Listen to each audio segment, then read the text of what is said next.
What's up, guys? Welcome to SpawnCast Live, Saturday nights, 9 o'clock. I have a couple people with me. Max is actually busy tonight, so he won't be joining us. Philip is actually busy. He's uploading and rendering a video right now, and he will be with us at some point during the show, so Philip will be on eventually. But right now, what we have Evan, who's here, obviously Kimmerix. How are you doing, Evan? I'm doing fine. Still pretty tired. Yeah, still hitting Gigantic super hard? Oh, yeah. We got to get you on another game at some point, man. That's my competitive game. Once you find it, you really can't quit for that, like, any amount of time. You're just in it.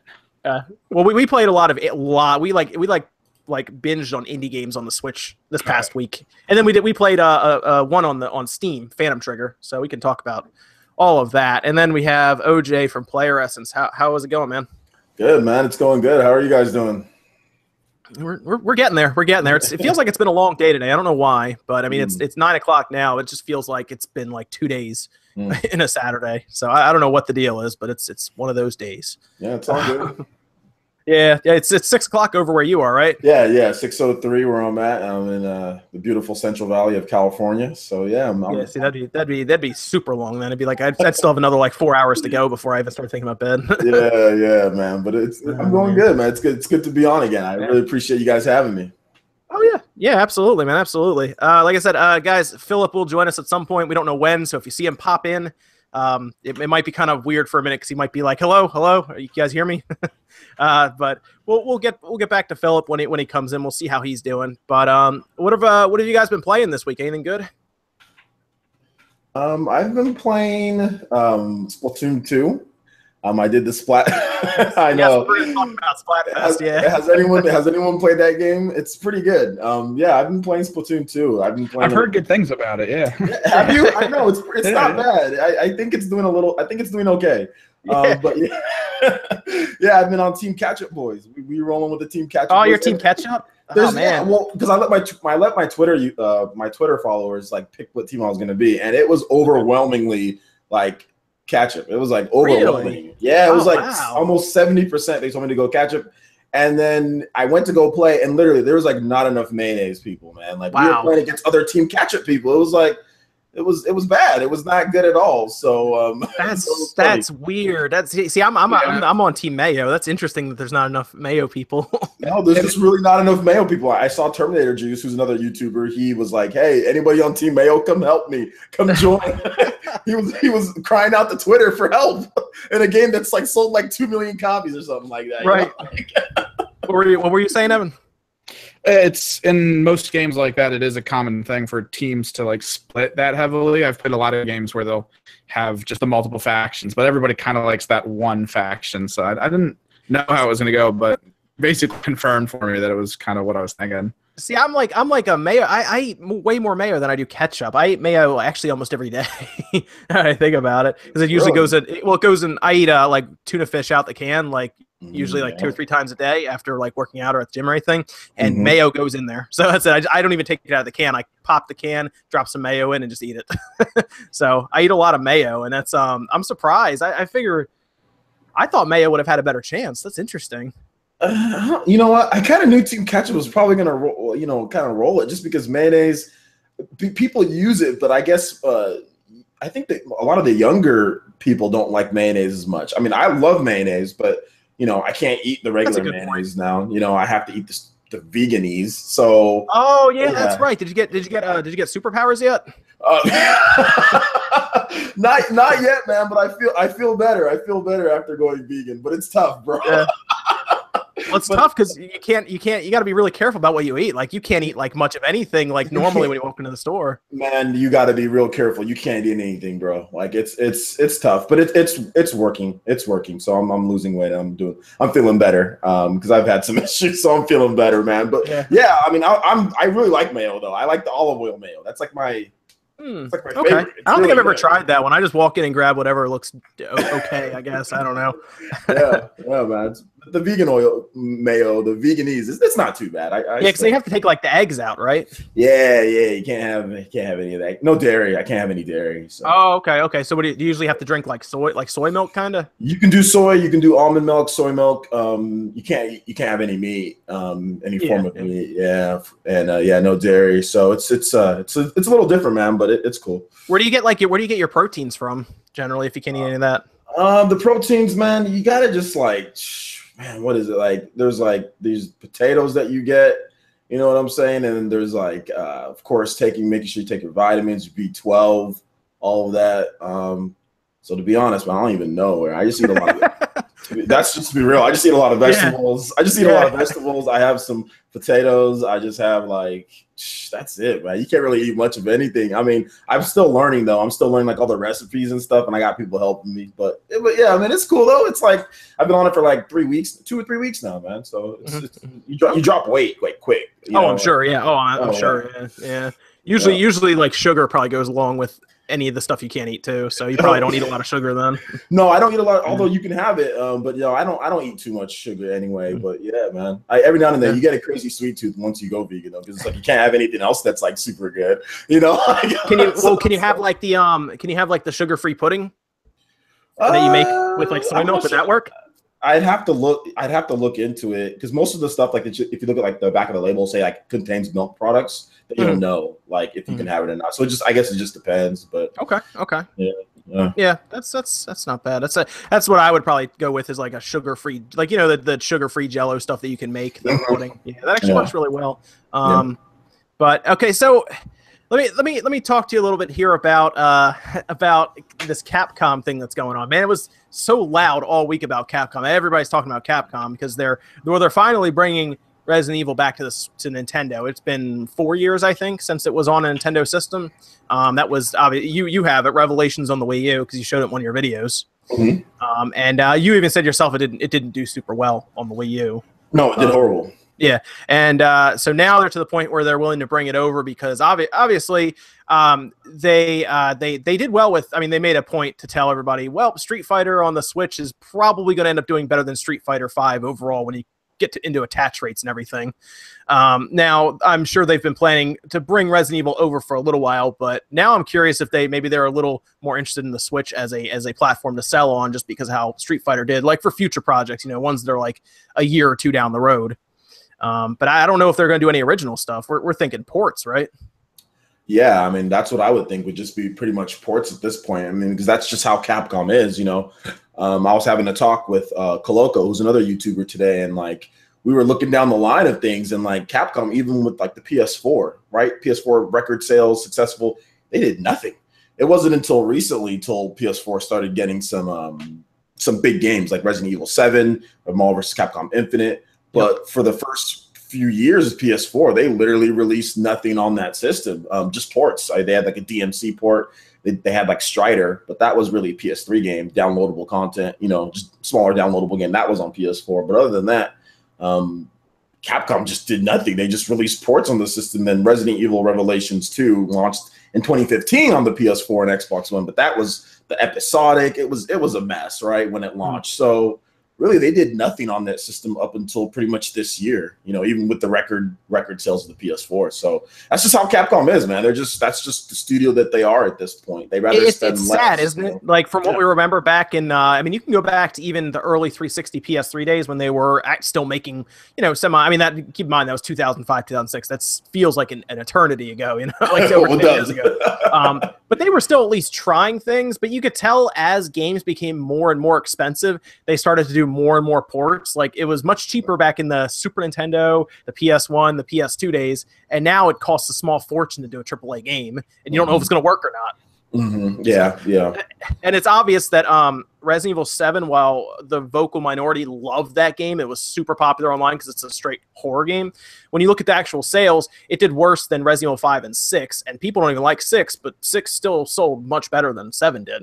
Yeah, 6 kind of blew it out of the water. I mean, and maybe it'll catch it at some point. Maybe when it goes down, in price like to $20, and maybe more people will hop on. Because I personally know, I was a part of the Capcom forums and the Resident Evil forums where all the hardcore Resident Evil fans go. And I've been there until I left, until like recently, but like people like the game Resident Evil 7. It's a good game, but I really don't feel that that's a Resident Evil game to me. I mean, it has the like the aura around it, like as far as like the creepiness, the horror of like the original, but just the first person view, the non-memorable characters, that's almost as synonymous with Resident Evil than anything. Just being able to, who's your character? Okay, it's Leon, it's Claire Redfield, it's Chris Redfield. And Resident Evil 7 is completely missing that. Like I said, half the people I talk to don't even know who the main character is in Resident Evil 7. They can't name his name, but they can name everyone from Resident Evil 1 all the way through. Heck, even the spin-offs, even the smaller ones. They've really built like a good story that kind of spans several games, and then it almost like it just cuts off right at Resident Evil 7, and you just kind of run into a wall, and it's like you said, you don't really get to know the character very well or anything. Definitely not to the extent that they had crossing paths in Resident Evil 6 and all this stuff happening. And Resident Evil 6, I mean, Leon's campaign is actually not bad. It's just Chris Redfield's campaign is horrible. It's just my opinion. It's probably the worst I've ever seen it. So I mean, the game was just lacking focus. You could see that they were trying too many things. If they just focused, or if they just made the game around Leon again, I think people would have thought much better about the game, But they really did a lot of crazy things with that game. But yeah, I mean, we'll see where it goes. I mean, Capcom obviously is. I've accepted them for who they are, but like you were saying, like in the PS2 era, they had far better developers, in my opinion. I don't see who they're like. You take Platinum Games, right? 'Cause that's essentially what Capcom, a good chunk of Capcom, was Platinum Games. And you literally removed that whole team from them. They had some awesome games. I mean, you could go back and look at like a series that I think some people might miss. I remember watching it all the time on this is a while ago on G4 TV. They would have Cinematech, and I'd always see Maximo pop up, and that was a Capcom game, and it is a pretty fun Capcom game, but they're just not that creative anymore. They don't want to be. They want to keep porting games. I mean, how many times we're going to see Mega Man made available on another system? Yeah, man. And I think that's the thing. Like, Mega Man isn't my favorite, but I do like it, and like I'm no longer going to continue. I already bought the collections, like we've talked about before. I'm no longer going to continue buying collections. It doesn't make sense. They need to just get us a new Mega Man game and just take the time. But like I said, Capcom is no longer that developer, that we thought they were going to be. Ever since Shinji Mikami for Resident Evil left, every Resident Evil game has went down in the eyes of a lot of people, a lot of Resident Evil fans since Shinji Mikami left. Now he's went off to make The Evil Within, which a lot of people say, hey man, this is like the real Resident Evil 4 that we like, that we want to see, or like the real follow-up. And then you look at Platinum Games, and let's just be honest here. Platinum Games I don't think Capcom has made a game that's as good as any of Platinum Games' main titles since they left. I can't name one game from Capcom from like 2006 or 2007 and on that's better than like Metal Gear or better Metal Gear Rising Revengeance, or better than Bayonetta 1, Bayonetta 2, better than all of Platinum Games' main titles. They had Mad World. They just did a bunch of great stuff since they left Capcom, and even when they were at Capcom, they had Okami, Beautiful Joe, they had some great games, like great IPs that are just gone forever. Oh, Beautiful Joe was awesome. I would love a new game for Beautiful Joe. That'd be so cool. It would be great. Both of them, even Beautiful Joe 2, people think that one's not quite as good, but that one's great. That art style would work perfectly on the Switch even. It would be great. I would love for them. And to me, Beautiful Joe is not, you don't really got to change up too much. You just add in some new powers, some things. Just heck, it can be shameless for all I care. It can just be like a straight, like, hey, we just took this, we just added a little bit on it to make it Beautiful Joe 3. I'd buy it. I think people would be happy, Yeah, that would be cool. Evan, do you remember Beautiful Joe? We played it a little bit at the store just because we kept getting it in once in a while. Yeah, it was pretty fun. It was a GameCube game that sold okay. I think it was only like a $15 GameCube game, but compared to the other GameCube games where it was like, you get like Mario Sunshine, that was like a minimum $35 game and it would be gone in like an hour. But that's interesting. I mean, Evan, you mostly stuck with Capcom for Street Fighter, didn't you? Well, that and chunks of other stuff that would pop up. I think Lost Planet, I believe. Oh, yeah, that was all the way up to 3. Did you play 3? I didn't play 3 because I didn't like the concept of 3. They definitely felt, at least in what they showed, that it was moving away from the style of action I liked in the first and the second game. But along those lines, I mean, I guess in 2012 it was, Dragon's Dogma was pretty fun. Okay, yeah. What were sales like there on Dragon's Dogma? I don't know Not what sales sure. were like, if they were any good. I think it sold like They're okay. good. Yeah, it sold okay. It wasn't like non-profitable for them because they're bringing a port out to the. They had like an expansion. I know they had like Dragon's Dogma Online, and then they had their original Dragon's Dogma, and then I know they have like an update to it, the original Dragon's Dogma, which added characters and stuff. So I know it's a franchise for them that is or at least it was a profitable franchise, and they're bringing it to PS4 and Xbox One, of course. Of course, they're bringing it to PS4 and Xbox One. So I mean, I think they're okay with it, to be honest. That's a strategy right there, man. Just keep porting stuff over, and no one will notice. Yeah, I mean, the fact that they brought, I mean, Resident Evil Revelations 1 to PS4 and Xbox One. I have to give them this though. I mean, Revelations 2 on the Switch will at least be the first time I think we've had that game really portable. Because the first one obviously was on the 3DS. It's on Vita. Revelations 2 is on Vita, but it's Vita, so. Yeah, it's going to look a lot better on the Switch, that's for sure. Yeah, it's going to be the Vita version. The game isn't super, Resident Evil Revelations 2 it's not like it's a super graphically intense game. I mean, obviously it looks good, but it's not like super high end. But I think that, the Nintendo Switch version is going to look just as good as the PS4 and Xbox One. I think that's the case as well. I think you're right because I mean, the system requirements for the PC, for example, aren't very high, and then of course we saw the first one run on the 3DS, which is significantly weaker than the Switch. The MT framework, that thing can do a wide range of systems. It's pretty flexible. Yeah. Evan, is your camera dying on you? No, I think it's just Comcast. Oh, okay. It's your voice sounds all right. It's perfectly fine on my end. Everything's 100%. I don't know why it looks bad on your stream. Maybe it is Comcast. It happens, man. But yeah, like with Capcom, I feel like they've tried a bunch of stuff over the past like half a decade, and it has to have been crashing. Like, have we seen or heard anything about Deep Down since 2013? No, that game is that. I was about to talk about that in the video. Evan, cool bringing it up. Now we can discuss it. But yeah, there's been nothing on the game, man. It's like MIA. Wow. It's like gone, off the face of the earth. So I feel like they like Microsoft dumped a bunch of money into all these like IPs and concepts to pull into something, and then it just never panned out. So like I feel like they're just struggling at this point, which is why porting's their big thing, because it's easy to port, and if they can regain some of their lost money through these bad ventures, then like that's a way of getting back into the graces of being able to create new things, isn't it? Yeah, that must be because you can show your investors like, hey, we barely spent any money, but look at all the money we got back in return.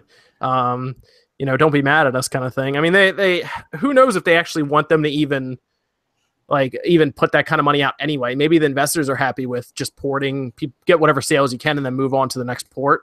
I don't know. You feel like you have to have one big project going on, though, right? Maybe that was Resident Evil 7 for them. Yeah, Resident Evil 7, Marvel vs. Capcom Infinite, and I think they have one. Do they have something else coming out this year? I'm not sure if there's something else. They said they're going to. Even Marvel vs. Capcom Infinite though doesn't look that good. To them, that's a new make. Since it's new, it's not a port. It's major to them, Yeah, but so. I mean, you look back at the old Marvel vs. Capcoms, and the roster size has really got a lot smaller. Yeah, it's smaller, but I mean, I think that's where Capcom not being the studio that they once were. So many people leaving, so many things shuffling around. I think that's where that comes into play, right? Like when you're talking, okay, well, let's see the next new game. Yeah, and you can see it. Like I said, it happened with Resident Evil. Like Resident Evil 4, 5, and 6. Each time people left, and they got traditionally worse and worse and worse. Now what they did is they went back to the basics when it comes to things to make Revelations 1 and better. Revelations 1 and 2 better games, but still the fact that we're not back up to the Resident Evil 4, that area. And a lot of people feel that The Evil Within is better than anything that they've put out. I mean, obviously the reviews aren't quite saying that, but a lot of people who've played the game, I've played it, and I could say, yeah, I've had more fun with, The Evil Within than any game since probably 5. I think The Evil Within is better than every single Resident Evil game released after 5. So, that's the thing with them. Like they've been losing talent, and the people that are leaving aren't helping the people that are, that stay, or they aren't helping the new generation like Nintendo does, or even like Sony does to an extent, like they're not helping them with the games, or at least know how to do them. So I think Capcom has just kind of been, which can happen to any company, right? If you have people just mass leave the company and the new fresh blood doesn't know what they're doing, or doesn't, or is new at things, then you're going to get these type of games. The quality is going to go down. And right. I think that's what's happening in Capcom a little bit, Yeah, absolutely. And then let me talk about some of the sales that took place this week. I assume you saw like the Media Create and the Famitsu sales.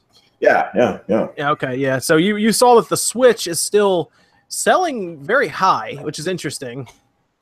I didn't expect their sales to still be around 100,000 units. I don't know if you did, but I wasn't. I thought they had a big push for Splatoon 2, and then we see like a bit of a hangover period. But it seems like their stock really didn't go down much at all. No, and you know what? That was the thing. Like I was expecting the same thing. Like, okay, well, big push for Splatoon 2. We've seen this before. I mean, back in March when they did the whole test fire thing, big push for Splatoon 2. Sales went up, and the next week went right back down. And I was expecting that too, but that didn't happen. I mean, the Famitsu charts even actually charted it above the PlayStation 4. In the week that Dragon Quest XI launched, whereas Media Create had it lower. But even still, I didn't expect it to be back to back that much. So it was pretty cool to see, that Nintendo's maybe they're getting the stock situation better, Yeah, that's kind of what I was thinking. I wonder if they've maybe figured something out, and they were going to use Splatoon 2 as the big kickoff and just start sending Switches out everywhere. Because if Japan is getting 100,000 units a week, what does that mean that like the United States is getting? Because the U.S. always gets more than Japan. Yeah, definitely. I see what you're saying there. And from what I see, I go out quite a bit. Obviously, I try to do my best to see like what the stock situation is like, try to help people find a Switch, when it comes to things. And yeah, I don't ever see one in stores, but I always talk to like people there. Like, yeah, we sold like this many this week, or we sold every single time. It's always sold out. So they're getting replenishments, but they're just, every time they come in, people see it. It's like an impulse buy for some people, maybe. I mean, I don't know, or they're just waiting for it. They're gone before you can even, take the time to, do anything. Anytime I go to the store, there's only like either there's nothing left, or there's one left, or there's a fresh restock, and then the guys are grabbing a bunch of them out. So you never really see them. I mean, you see them get restocked, but they're always gone. So that's obviously great for Nintendo, especially considering what happened. I mean, even like the 3DS never, in the US, there was never any, like, I never saw the 3DS move like that. Maybe in Japan it does, but in the US, not really. So it's cool to see, it's something. Yeah, 3DSs were pretty easy to get from what I remember back then. It was, they was usually on the shelves, at least from what I remember. I think the only one that I remember having a hard time getting was actually this past Christmas. There was this big 3DS shortage for some weird reason, and they jumped heavily in price. I don't know if you noticed that, but there was a point in time where 3DSs were online for almost $300. Yeah, actually, I did notice that. I had two of the Mario and Luigi Dream Teams 3DSs, and I sold one for like $300 and something. So yes, I do know that, and I took advantage of that shortage. Oh, man. And the auction got up to that. You know what I'm saying? Like, I was just looking for a normal price for it. The auction, I didn't even know that it was going to be like that. I just put it up there, and it got up to like $350 for it. And I was like, okay, I'll take it. Dude, people were fighting for that, man. I'm telling you, people were going crazy. Oh yeah. It was that mixed with scarcity mixed with Christmas time is going to do that. That's the way it goes. And I think Pokemon launched that and maybe that was a thing that helped. Moon, Yeah, Sun and Moon, and people were just snapping up those 3DSs. So yeah, it's interesting.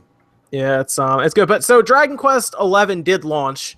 It did pretty well. I mean, I think the PS4 came close to 1 million. The 3DS crossed 1 million pretty easily. So we definitely had 2 million Dragon Quest XIs just for Square, and the franchise itself did pretty well. And now really we're all looking at, when is it going to come out on the Switch, right? Because that's what everyone's really looking for now is where is the Switch version? We assume it's later on this year. We assume they didn't want to, I do anyway, I assume they didn't want to launch it alongside of them, because the Switch, if you look at it, if it is the PS4 version, is almost the 3DS and the PS4 version mixed together. Yeah. So they might be like, hey, take your time. Let's get these sold through first, and then we'll come back. The Switch version will come out. It'll still sell anyway, even if there's a bunch of the 3DS and the PS4 versions out there. It'll still sell for its convenience factor. Oh, yeah, absolutely. That's the thing about it. It's like, because it's kind of like you're getting the best of both, right? You get the HD graphics, you get the Unreal Engine 4, you get all that, but then you also get the portability, what people would buy the 3DS version for. I mean, the 3DS version does have some cool extras too. The fact that you can play it old school 2D, and you can play it like in the 3D graphics. That's actually really awesome. Some people like that. Some people like the 2D look. So yeah, they're probably happy with that. Oh yeah, absolutely. So that's ingenious. I mean, I've never seen a game I don't think there's any game that I've seen do that to where you can completely switch on the fly between 2D and 3D. So that's awesome. But I still think, like you said, yeah, man, like when the game comes out, I think people are just it's not gonna matter how long it's been out. It's the fact that it's Switch. It's the fact that it's just a sleek console. It's nice to hold, obviously. It's just, and not only that, but then it's like you get all of the other games that you're looking for too, like the Splatoon and all that. So I think Japan's going to really like it. And of course, US, I think it's going to do well here too. Man. It'll definitely do better. I think it'll do better in Japan, obviously. It'll do okay in the United States, but Japan is like that's like Dragon Quest country right there. Yeah. Did you, Evan, did you play Dragon Quest? Was it PS2 the last time you played it? I can't even remember. Actually, no. Dragon Quest 8? I think in terms of Dragon Quest, I think it was the DS. Oh, okay, yeah, the DS is fine. They had a bunch of them on the DS, yeah. But it's popular, man. It's gonna be good. It's gonna be good. We have that 2DS XL, Evan. You could maybe play some Dragon Quest on that. No, definitely. The new ones look fantastic. Yeah, it does. It's pretty cool. I don't know. I still would probably buy it on the Switch, depending on which version it was. I assume it's getting the PS4 version, but I don't know why I would get it on either system other than just the Switch because it's convenience. But it's gonna be interesting when it comes out. Now we just need to see. They just said 2018. They've pretty much confirmed PS4 is coming over, which I think that means 3DS is coming over also. And I assume they say 2018 because they want all three versions just to come over here at the same time. But there's gonna be a lot of people looking at how it looks on the Switch when it comes out because we haven't seen anything, have we? We haven't seen any screenshots, nothing, right? Not a single screenshot. They did reconfirm recently, like, hey, it's still coming. We'll talk about it when it's time. Like, it's just not time. So I'm thinking there's some type of promotion with Nintendo if they're going to say. And then they another time they said like there's adult reasons why we haven't showed it yet. So I think that's mostly just an NDA between them, and they need to focus to be on the PS4 and the 3DS version. Exactly. When he said that, I was like, okay, that means it's business. It's some type of NDA business. If we put out the Switch version, this hot selling system, it's. Things could happen. Like maybe it sells less on PS4, 3DS. We can make more money if we just be quiet about it than have people double dip because that's what people is going to like. People are going to do that. If you just bought a 3DS version, let's say you don't have a PS4, you're going to double dip on the on the Switch version. Whereas maybe some people who have a 3DS and a Nintendo Switch, they maybe wouldn't have bought the 3DS version. They would have just bought the Switch version. So now you might get both of it. You might get them to get the 3DS version and the Nintendo Switch version. So that's what I'm thinking is that Square Enix is making sure people double dip and on the Switch version when it does come out because people will. Oh yeah. Oh, absolutely. It's gonna be interesting when it comes out. I think I'm ready to pick up Dragon Quest though. It's gonna take forever for it to come out. Yeah, it's gonna be a while. It's definitely gonna be well into 2018 before that game comes. Did you see that? Did you see that Dragon Quest 10 got an update now, even over in Japan? Well, yeah, it's coming out this fall, right? Dragon Quest. There's like a Dragon Quest 4 or Dragon Quest 10. Like I think it's called version 4 or something. Yeah, it's an expansion, and they just won't bring that game over for some reason either. I don't get it. They won't bring it over. Yeah, it's just Dragon Quest 10 version 4 expansion, and it's coming out. It's coming out at the end of the year, maybe. Oh, that game and Phantasy Star 2 have been taunting me forever. Phantasy Star 2 even has that English website up that's like coming soon, and it's been up for like 5 years or something insane. I don't understand why Phantasy Star 2, like why Sega never. I just don't. I don't get it. I know there's ways you can play it in English, but just an official way that you can just go to the store and just buy it. I mean, and also for Sega, I think that would have been really good, like a throwback to the GameCube, right? What if they brought out Phantasy Star 2 on the Switch early in its life? Well, here's the thing. Phantasy Star 2 doesn't need much to play. It actually, because it was developed so long ago, it needs I think a 7800 NVIDIA 7800 GT, which was like, we're talking like old school Dells had that. It's on the PS Vita too, so I mean, yeah, it kills me that that's not over here. It would have been so good if it was just a throwback to Phantasy Star on the GameCube. Like, hey, we're bringing this out for you guys, on the Switch, just like we did with the GameCube. Like, enjoy. Like, I think it would have done so well, but I don't know what Sega's thinking. People don't give Sega as much flack for. I don't know why people don't talk about that as much, but that's really annoying that they haven't brought out Phantasy Star, yet. But I think people have come to acceptance at this point, like that it's just not coming, and that makes me kind of sad. I would like to see it come over so I can play that. That would be great on the go. But I don't know. I don't know what's going on over there. Some of these companies, man, I don't know. I don't know what they're thinking. It seems like it looks so easy from the outside. There must be some crazy business stuff going on that's keeping this from happening, right? Like we look at it, we go, Mega Man, put a Mega Man game out. You know, we look at it and we go, bring Phantasy Star over, and it's, I don't know.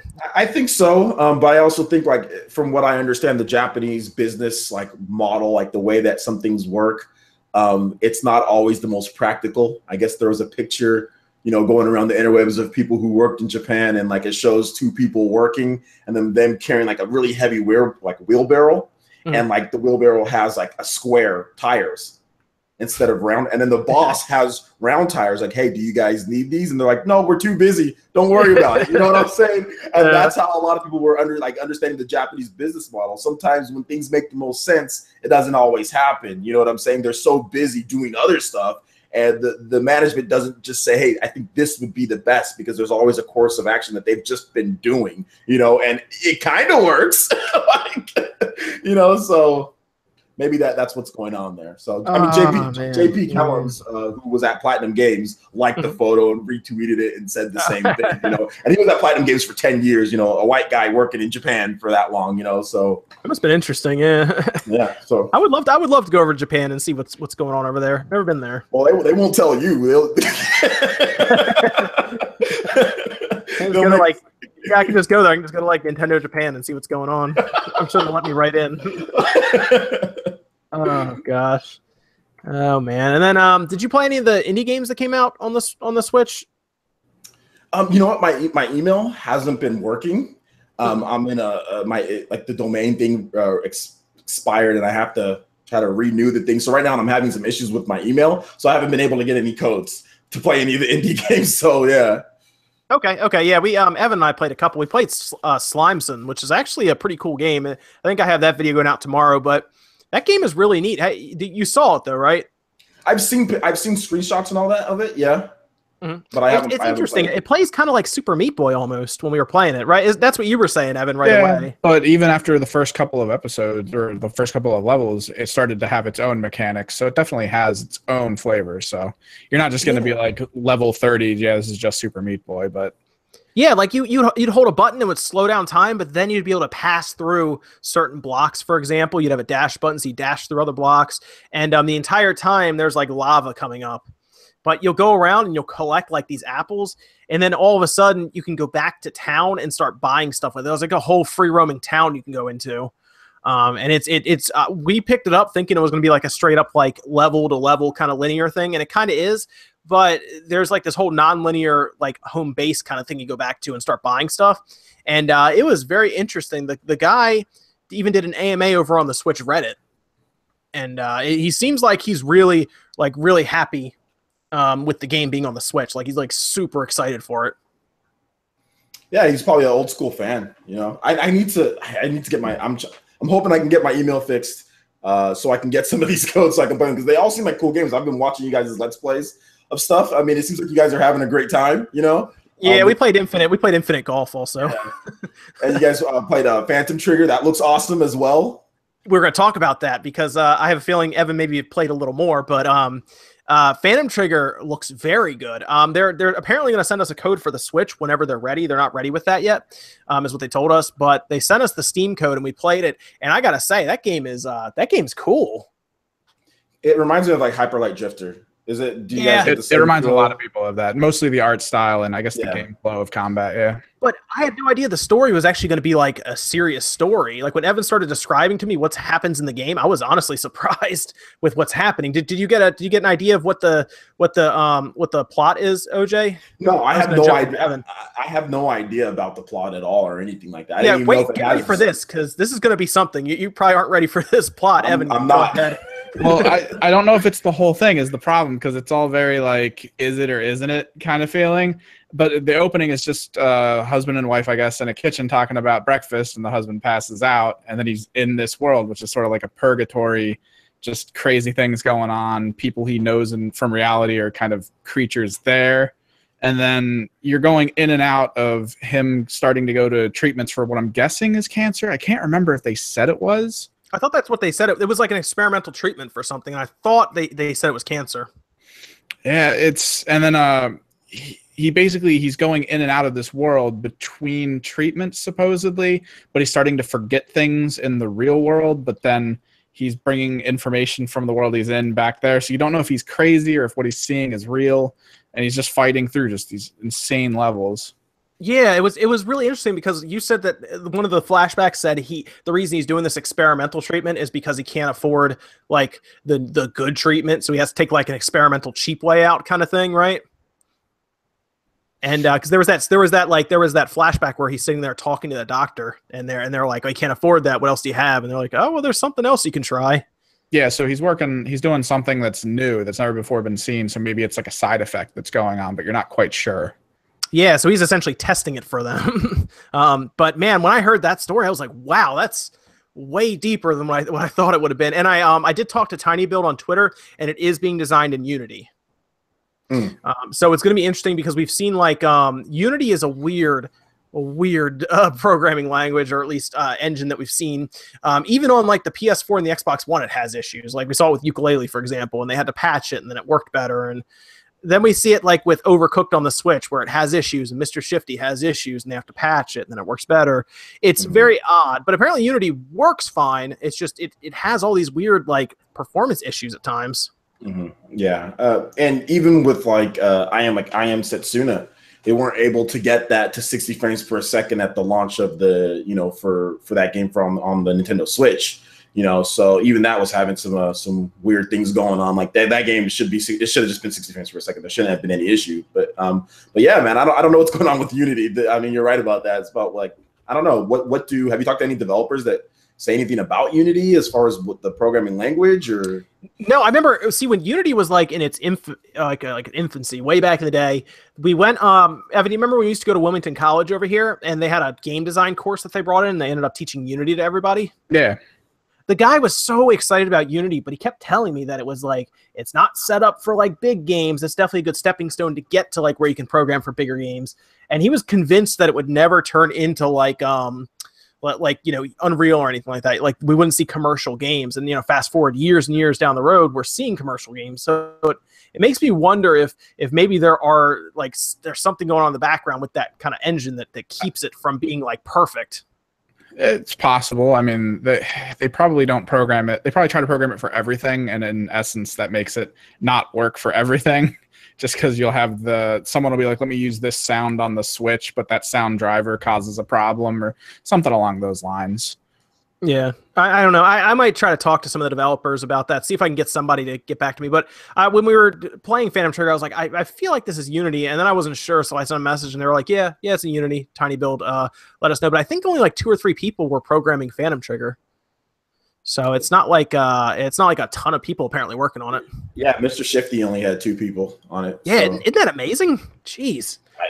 Well, amazing for us, but for them, apparently they were like working themselves to death on that game, and they got kind of defensive when fans kind of said, hey, like there's some issues with this game. And then they're like, hey, well, there's only two of us working. Like, don't worry. And then they're like, oh yeah, well, Legend of Zelda Breath of the Wild has issues too. They got like super defensive about it. So I mean, they're working hard. I mean, obviously, making a game that quality with 2 people, I don't care how talented you are, that sucks. Trying to get a game like that, even that good to move and to punch and everything to work right, that's tough, man. So I mean, Unity, I don't know. Unity, it's free, right, for everyone just to use. Is it's free to test, but if you want to actually create your game, you have to pay for the contract based on like putting it out. So it's a great way to get new people in. It has that accessibility. But I thought Unreal did that for a while. I don't know if they do it now. Unreal does that now. It's free for Unreal, and then you pay if you're ready to go with your game, and you pay like a licensing fee kind of thing. So what's the benefit? Is it cheaper? Because why wouldn't everyone just go with Unreal Engine 4? I don't know. I'm starting to look at maybe Unity's easier, but now Unreal has blueprints. So I definitely think it's cheaper. But I think when you think to yourself, I'm going to go Unreal, then you're thinking of like the high pixel count, high polygon count, just everything going crazy. And if you're a 2-man team, you're not going to be programming the next pretty much anything in 3D. You're not going to be programming the next Overwatch at all by yourself or with one other person. But if you're programming Slime Song, like 2 people, then Unity might be better because the contract will be better. And almost every single video tutorial we've ever looked at talks specifically about side-scrolling games. So all the information is already there. Okay, here we go. Here's a Unreal Engine frequently asked questions, and they talk about really, I guess, the fee that you would pay. And they have once you ship your game or application, you pay Epic 5% of gross revenue after the first $3,000 per product per calendar quarter. So you're going to be paying them money for a little while. Mm-hmm. Is I think the thing. Whereas I think Unity is like a one-time thing. One-time fee? I believe so. Yeah. After it's people were saying it's like $125 kind of thing.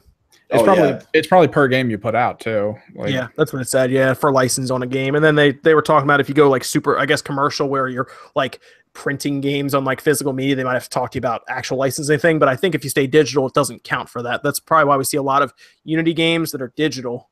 We don't see a lot of them go physical. Yeah. I Am Setsuna got like just a limited physical run in Japan, and that's it, So and even with the Lost Sphere that's coming out, that's physical exclusive only on the Square Enix store. Yeah, so they're probably controlling that. Yeah. Yeah, that's interesting though, the way they do that. I guess Unreal is like you said, Evan, if you want to go for maybe a bigger project that you have a budget for. Oh, definitely.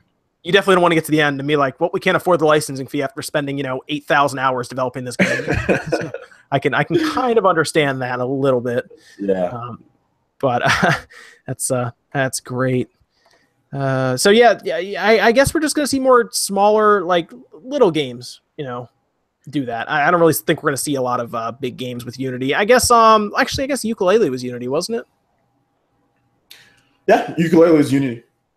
Okay, yeah. So that's good. But yeah, Slimeson is a pretty cool game. It turned out fun, and like I said, we'll probably have our video up. We played it while we were here. We thought there was multiplayer, but we didn't really figure out how that worked. There has to be with what they show off. It has to be the slime and the bird, but I just don't know how to unlock it. It might be one of those things where you get to a point and then it lets you do it. Oh, that's a good point. Yeah, maybe you get to a level and it's like, hey, would you like to do co-op? And then you do co-op. That's good. Yeah. This is funny. There's a lot of, so we talked about how Dave was talking about like some new Nintendo thing going on. And man, the speculation, have you been seeing like Twitter and everything going on right now? Oh my gosh, the speculation is rampant right now with that. Oh man, it's crazy. Everybody is kind of leaning on the fence now. You see it everywhere. People are even making like outright like statements that Nintendo is working on another console, and they're trying to figure out when they're going to announce it. Do you see this? I've seen. Okay, so like I was saying, I did have Andy from Coloco on, and yeah, we talked about this a little bit, and he was like, he took it like a whole nother level with his speculation. Really? What did he say? He said that like, he's like, what if, I thought he was going to say like a new console. He's like, what if Microsoft is making a console for Nintendo? What? I'll be able to play.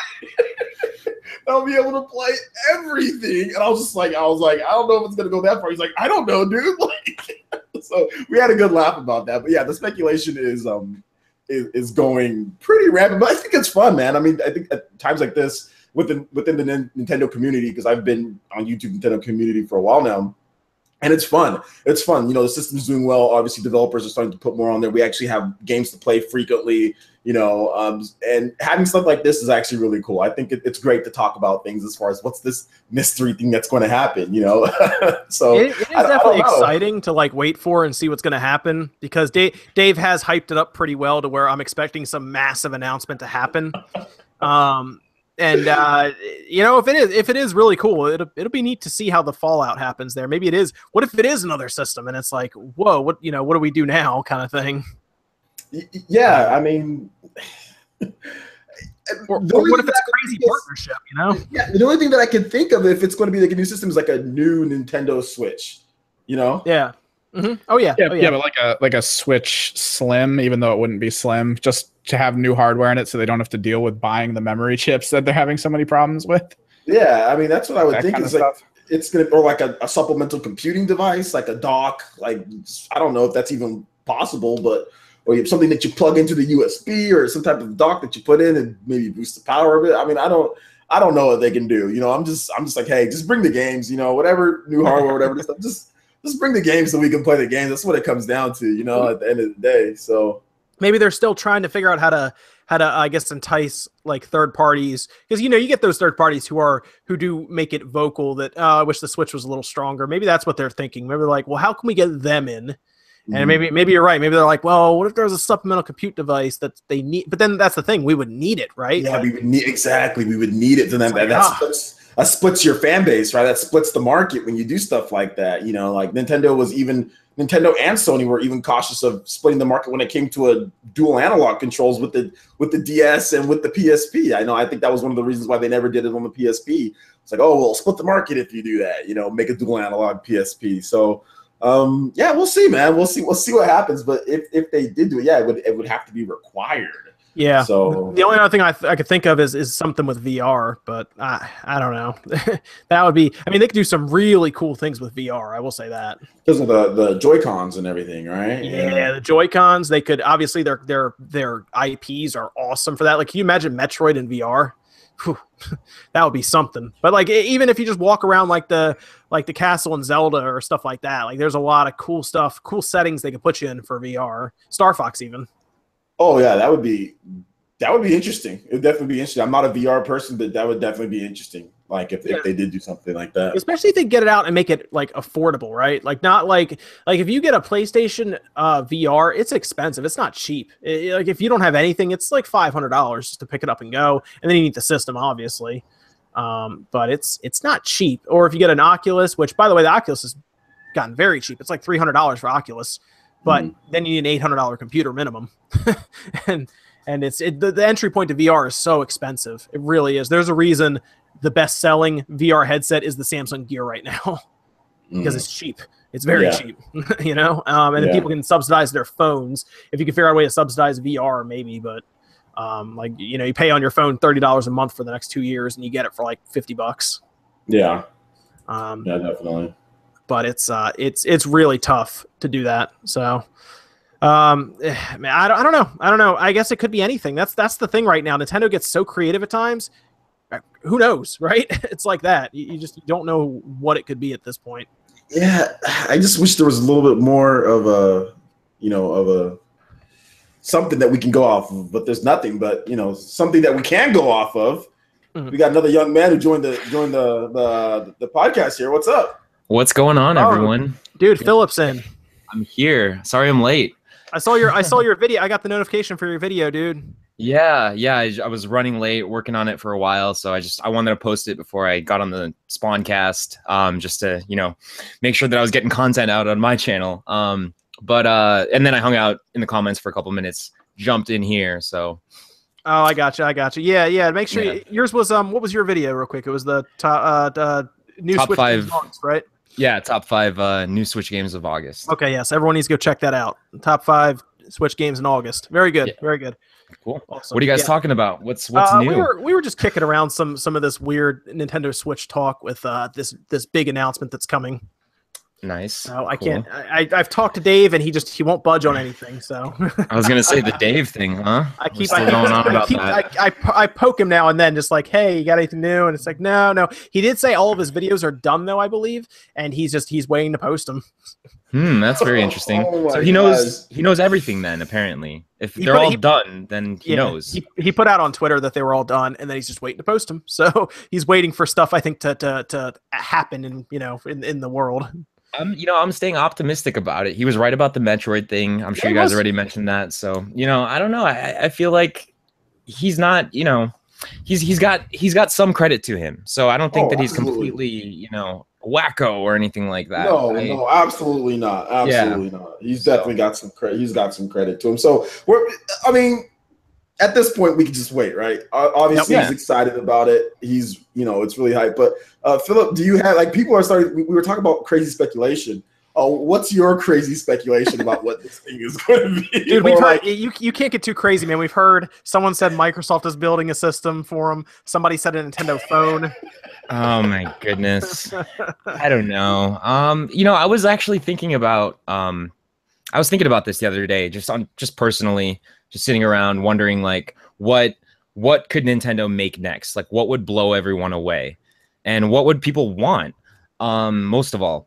And so, like, you know, I kind of thought about the whole VR aspect of it, and is that sort of the direction that Nintendo should go with the Switch, and then what that would entail, you know, like the possibility of needing an upgradable dock or whatever, like, you know, a second visor to slide the Switch in, or just a totally new device that costs an extra couple $100.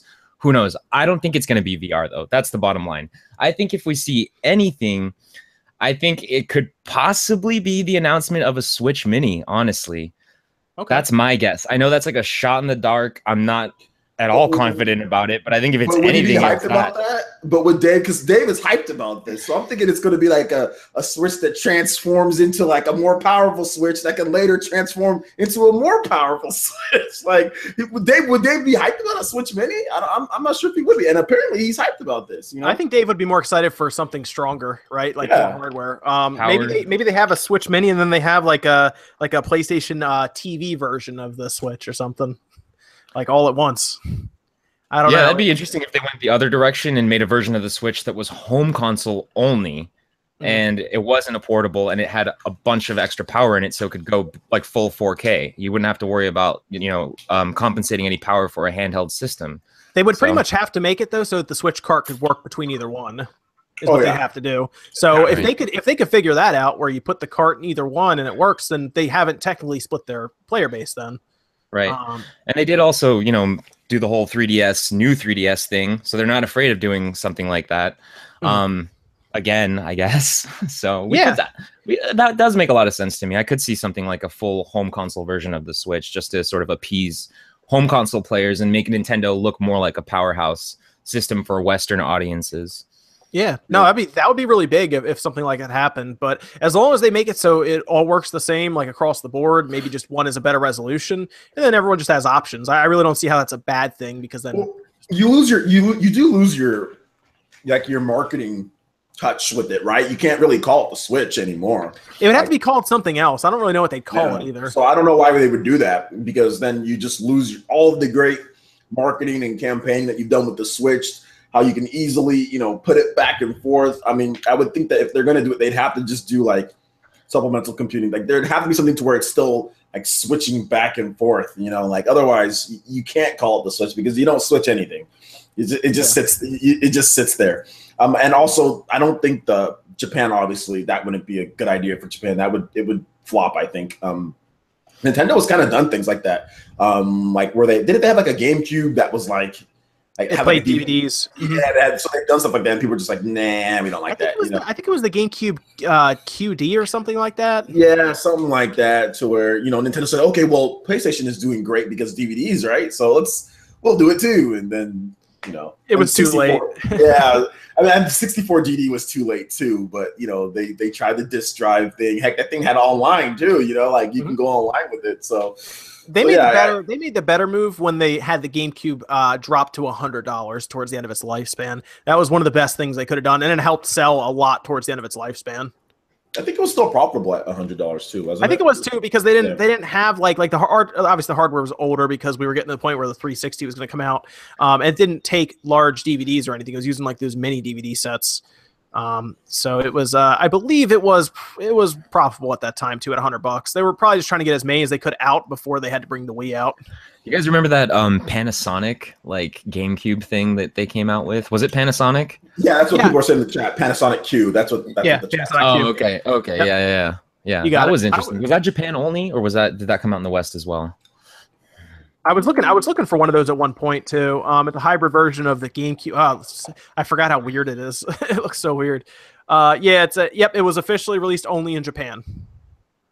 Okay. Panasonic Q. Introductory price of 39,000 yen, whatever that equates to.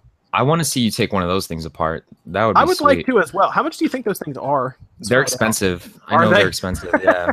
At least I think they're in the thousands. Panasonic Q. $500. Oh, okay. Well, that's not as bad as I thought it was, to be honest. More than a Switch. 39,000 yen is about $353 US. What is this? Panasonic Q Game Boy player? No. Wow, that's weird. They're selling that for $630. They're out of their mind. You're right. It's about 500. How much did you say it was? It was 600 something US for the yen. Oh, the 39,000 yen. Yeah, it translates to about $353. Oh, so it's only inflated a little bit, I guess. $500 for a Panasonic Q. I see it here. That could be worse. That's not terrible. We were thinking 1,000. That's not bad. Yeah. Yeah, I would mind taking one of those apart. It'd just be finding one. At too many games, I couldn't find one. And I was looking for something weird. Like I was looking for like a super weird system to grab. Yeah. Have you already taken apart like a 32X and all that Sega stuff yet? Yes. Okay, I've taken apart 30. I've taken that Sega CDs. I've actually fixed Sega CDs. 32Xs, yeah, I've pulled those apart. I had to fix one of those too. I think the cartridge connector was dirty, but that actually has ribbon cables running all throughout the inside. What else did I fix? Any other weird things I fixed? The Turbo Graphics, I guess, was the other thing. CD. Turbo Duo was the thing I fixed. That was a weird one. And then we sort of fixed that Neo Geo once. Neo Geo. I fixed it. We sold it. Neo Geo AES. Fixed one of those. Yeah. I will trace. I will say to kind of add, not to necessarily go back into the whole Super Metal Dave talk, but I will say that I don't know if you guys know a guy by the name of Liam Robertson. Yeah. Yep. Mm-hmm. Okay, so he, even before Dave said something, he was saying something about Nintendo, something crazy about Nintendo hardware, and then he just went silent. Like he was like, "Oh, there's something coming, and I don't think I'm gonna like it," and then he just never talked about it again. Yeah, he doesn't think he's gonna like it. That's interesting. Yeah, like I mean, this was well before Dave said anything. I'm not trying to say anything bad about Liam. I actually like Liam. I follow him on Twitter. I like his channel. He big time trolled all of us with his profile picture on Twitter for the longest time. He did. He definitely. I mean, I knew what it was. But yeah, I knew what it was. But when he revealed it, I was like, man, that was a good one. You know, I didn't think he was gonna do that to everyone. I saw the picture. Did you see that? I knew what it was. Yeah, his profile picture thing. That was amazing. That was from the Mario Rabbids. Yeah. Because I mean, I had seen that art. Somebody had already given me that art like a while ago, and I was like, dude, that looks just like it. That's what I was thinking. Like he just put some he put some sunglasses on. I was like, it looks just like it. But so Liam was actually saying well before Dave said anything that there's something, but then like you said, he went completely silent on it. He was going to talk about it to his Patreon members. Like on the podcast, but like I don't know if he did. Maybe he did, but I didn't hear it. But he hasn't said anything about it since then. Wow, the Nintendo ninjas like got him from his Patreon. Maybe, man. Dave did say that it was happening this year, though, right? Yeah. This year. Yeah, he said big trump card this year, and it's August. So. Do you personally think it would be a terrible idea for them to introduce some like a portable upgradable dock or some sort of modular dock? You know what I mean? To boost the Switch's power to 4K. Do you think that would be against Nintendo's sort of idea or vision for the Switch right now? Maybe. I mean, they made fun of 4K almost, calling it like a marketing gimmick kinda. And then they kind of said, "We'll check it out" in an interview, and then. That's all we've heard. Yeah. I think, honestly, at this point, they've shown that they're more interested in VR than 4K with their arcade machine. Yeah, that's true. I don't know. It's not like the games we're going to be getting or the games we have now have 4K textures built into the game itself. So you're just going to be looking at the upscale of it anyway. So I don't think that would be a priority.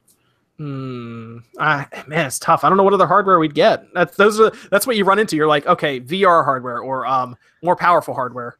But you saw like Mario Kart VR. It's running on the Vive, right? And it's basically hooked up to a PC. And the Vive alone is like, what is it now? $600 or $700? That's how it was when it launched. Yeah, Oculus has gotten pretty cheap now. Have you seen that? Is that like $300 now? Yeah, it's $300 for an Oculus. Isn't that crazy with the touch controllers? Yeah, that's pretty insane. That is cool. So, I mean, if they could hit that price point and achieve something like, that level of Mario Kart VR, what's in the arcade, I could see it just changing the world, I guess. That's the thing, man. Price for entry has to be really good. Yeah. It's really tough on VR. I don't know. I mean, I don't know what else they could go towards. I feel like it's like that. Yeah, I think it would have to be maybe they do both. Maybe it's a modular dock, or whatever. It's a more powerful dock, and then it's also VR. So maybe they do both. Maybe it's something. Maybe it's a connection of things. I mean, who knows? Really, at this point, it's so funny though, because Nintendo, I've never seen them do anything like this right before. I mean, the new Nintendo 3DS is the smallest upgrade. You know what I'm saying? Like, it's such a. I think John, you know about this, right? It's not a very big upgrade at all, is it? what's that? The new 3DS, Nintendo 3DS. The 3DS to the new 3DS. I think they doubled the RAM. I think they doubled the video RAM, but it's not like night and day or anything like that. Okay. And I know that they did a bump from. I think the DSi also had a little bit of a bump too from the regular DS. Yes, that had more RAM as well because you could surf the web on it if you remember right. And that So I mean, like, I guess if they doubled the Nintendo Switch RAM, that would be a big deal, right? So yeah, I mean, if they did that, yeah, it'd be 8 gigs then. Yeah, so that would be a lot big of RAM. deal. Yeah, but the amount of RAM is already it's a pretty good amount for what they're trying to do. Increase the bandwidth, the memory bandwidth, which they would use the new X2 with. That would get you there. That would actually get you to Xbox One level bandwidth, which would honestly fix a lot of the issues. Do you guys remember? Do you guys remember the leak that came out like just before the Switch was actually released about like a sort of souped up version of the Switch dev kit being sent out to devs? Oh, hold on, let me check. Because I wonder if those specs for that dev kit would be capable of running VR. Because if that is true, then maybe that's a little telling of this possible day. Hold on, there's a YouTube video here by SpawnWave. I'll watch it real quick. Now you're talking about the you're talking about the Foxconn leak where they had the weight right. They had actually a lot of stuff right. The battery capacity down to like the milliamp hour. You did a video on that, didn't you? Like, I don't think it was the Foxconn leak. No, they were talking about the GTX 1060 dev kit that was being made and sent out. Let me see. I think I can find the article. It might be that, but I just want to double check real quick. Okay. Yeah, I was thinking it was that one where because Foxconn, remember they talked about the Switch at some. They definitely were there in some capacity. Maybe they weren't there like at the motherboard level. Maybe they were the testers or they were putting batteries in it or something because they definitely saw the correct weight of the Joy-Cons of the system and the battery capacity. But then they also talked about how the Nintendo officials or executives came to look at it, and then they were looking at a dev kit that had a GTX 1060 or something in it. And then they were creating thousands of those, but it was still like a fraction of the amount of the Switches they were making. So they were thinking that was either a dev kit or it was another system that was being created in like a much smaller capacity. Maybe because it was more of a long-term thing, like they were going to release it in a year, so they're going to start stocking up now. But I think that might be what you're talking about, Philip. I'm not 100% sure, but I feel like that might be it. I found some details about it, but it's not an official link. It was like this thing that was linked to a post on NeoGAF. This might be totally like an invalid leak that might have just been, wrapped up a while ago.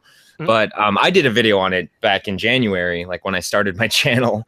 And basically the leak was that Switch dev kits with a GPU, or with a souped up GPU that made it basically just as powerful as the PS4 Pro. Yeah, that was from a Chinese website, right?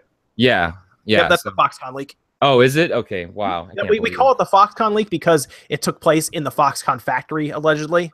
That's why we refer to it as that. It's because of that. But it was what happened was it went to a Chinese website and then someone translated it, and that's how we got a lot of the specs. But you're right. Yeah, that's what you're thinking of. Okay. Yep. And a GTX 1060 would make it about what a PS4 Pro is. Right, but that's not technically like standard towards VR as far as what Valve considers like, frame rate. Like what is it 120 for the standard for Valve's VR? And then I think Oculus as well is 120 frames per second. But I know PSVR, I think it's something crazy like 70 or maybe not, or 90. I think it's 90. And then maybe it dips down to 70 for some games. But I just know that that level of like frame rate dips do affect people like a lot more than something like 120 frames per second. And that's difficult enough to handle if you're new to VR. So I don't know. They would probably be able to get close to what the PS4 Pro gives you for I don't know how PlayStation VR works. I don't have one technically, but Philip, you do. How does it look when you're playing it? Like now. Like I played it when it first came out a good bit. I haven't played it since then though. It's okay. You definitely get the wireframe or the screen door effect. In most games. Resident Evil 7 was an awesome experience to play in VR. Like that was one of my favorite games that I've ever played in VR. But I also have an Oculus, and that is considerably a better VR experience than PSVR in every way, not just visually, but just the motion tracking and everything like that. Like I know that when I'm using my hands are like shaking constantly, and I have a PSVR Pro, not Not my hands, but like VR hands. You know, when you see like the guns or whatever. Yeah, because I'm scared in VR. Terrified. Such a bad experience. I can't take it. What video card do you have, Philip? I have a GTX 1080. Okay, yeah. So you have a video card that's going to cost more than the Xbox One X, like just a video card alone. So yeah, that's going to do it. That's going to definitely give you a good VR experience. But like you said, I mean that video card when it came out was I think retail. I think it was a $600 card. I think when it came out. Yeah. So that's obviously not everybody's going to get that card, or they'd be able to afford it because then you buy that, you buy VR. I mean, it really comes down to if you can sell somebody on $1,000 worth of entertainment there. That's true. But I mean, even when and I'm talking about even when I was using my 980, I had a GTX 980 when I first got my Oculus, because when Oculus came out, 1080s didn't even exist at that point. So even that experience was phenomenally better than PSVR. And I'm not trying to talk any crap about PSVR at all. Like, I love it. I have one. I wish I could play it more, and I'm excited to play the games that are coming out for it. But like, as far as like a good VR experience, I really don't think that it does it justice at all. I think it's just a nice little like introduction towards what could happen in the future or what's possible. I have noticed that there is a massive like backing for PlayStation VR on YouTube. Like if you say anything bad about it, it seems like people really come after you. Well, yeah, I mean, like I said, I'm not trying to talk crap about it at all. I have one. I love it. I really do. And Resident Evil 7 VR is like one of my favorite games, really. But as far as just the standards that Sony has for VR, I think that they are like bare minimum. Like, I don't know how they got approved. But well, they have that box that I think helps it along too, right? Yeah. That you plug into. Yeah, that probably has a hand in helping it along. The breakout thing, the breakout box. Yeah. Yeah, because it has a fan in it, so it does. Yeah. I just can't strap all that stuff to my head, man. I just can't. I'm not at that point where I want to do that for. Dude, you can get a Vive and put a leash on too. Yeah, I'll just live like vicariously through you guys. If you guys tell me that everything is good with it, I'm like, all right, it's all good, man. So we'll see. I do think the future of VR is to where we get to the point where you just put on glasses, and you're off. HoloLens looks cool. I think HoloLens is like, if that ever became a commercial product where you can have that and still interact with the people around you, then I would be far more down for something. You're talking about like the mixed reality stuff, right? Where you see everything in the room, but then stuff in front of you is happening. Yeah, like I think Microsoft showed off something. They had that stupid Conquer, or what was it? They showed off like a really bad Conquer. HoloLens thing demo. Yeah, well, not Lucky's Tale. It was something else that they showed off when they showed off HoloLens.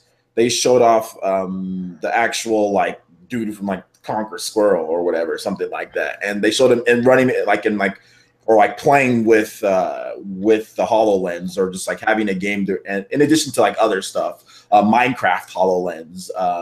So if that ever became a thing, I think I'd be more interested in that than VR, because the VR, I just don't want to, strap something to my head and have, I just don't want that. I'd rather wear some glasses, but I didn't even like wearing glasses for PlayStation TV, like the 3D TVs. Like I didn't even like doing that much. I remember that. Yeah, that was weird. Yeah. So, I mean, I don't know. I'm just old school. I'm just, I'm just not as cool. Augmented reality, old school. Yeah, I'm just like normal TV and play. You know what I'm saying? So maybe that's just me. I don't know. But all these experiences look cool, though. I mean, it looks cool to talk about, definitely, and like the possibilities. Like a Metroid VR, I'd want to play that at least once. Right? Like I definitely want to see something like that. That'd be cool. Metroid VR would be pretty awesome. I'll say that. That'd be pretty sweet. Yeah, that's what they showed off. There was that video we found on YouTube of what the Wii was supposed to be originally, and they showed it with Metroid as the helmet, and you could actually see what she was seeing and actually go around with the motion control. They had that one guy who designed it so that the remote, he strapped the remote to like his head or something,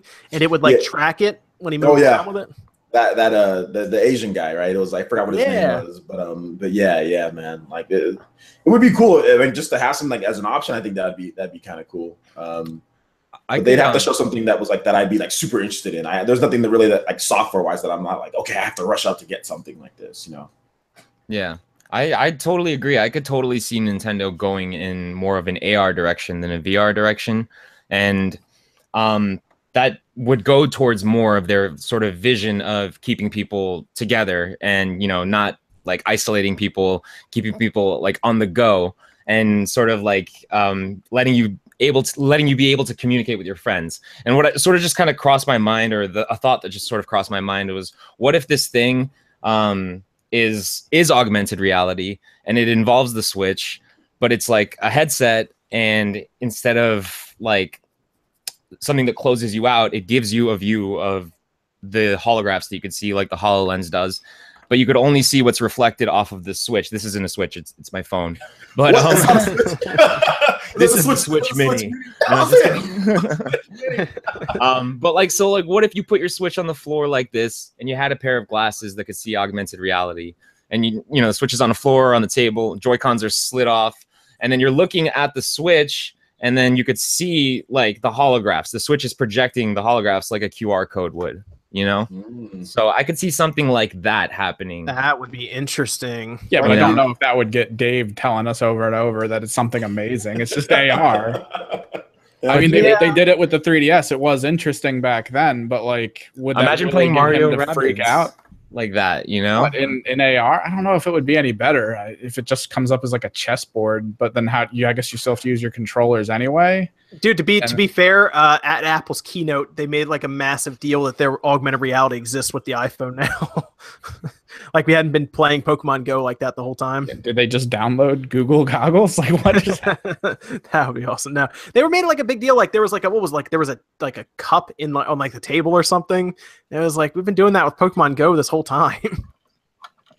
So I don't know. I mean, that's not a bad idea. Augmented reality could be something that Nintendo could be running towards, because they still do it with the 3DS. I mean, you still get augmented reality cards with your 2DS XL.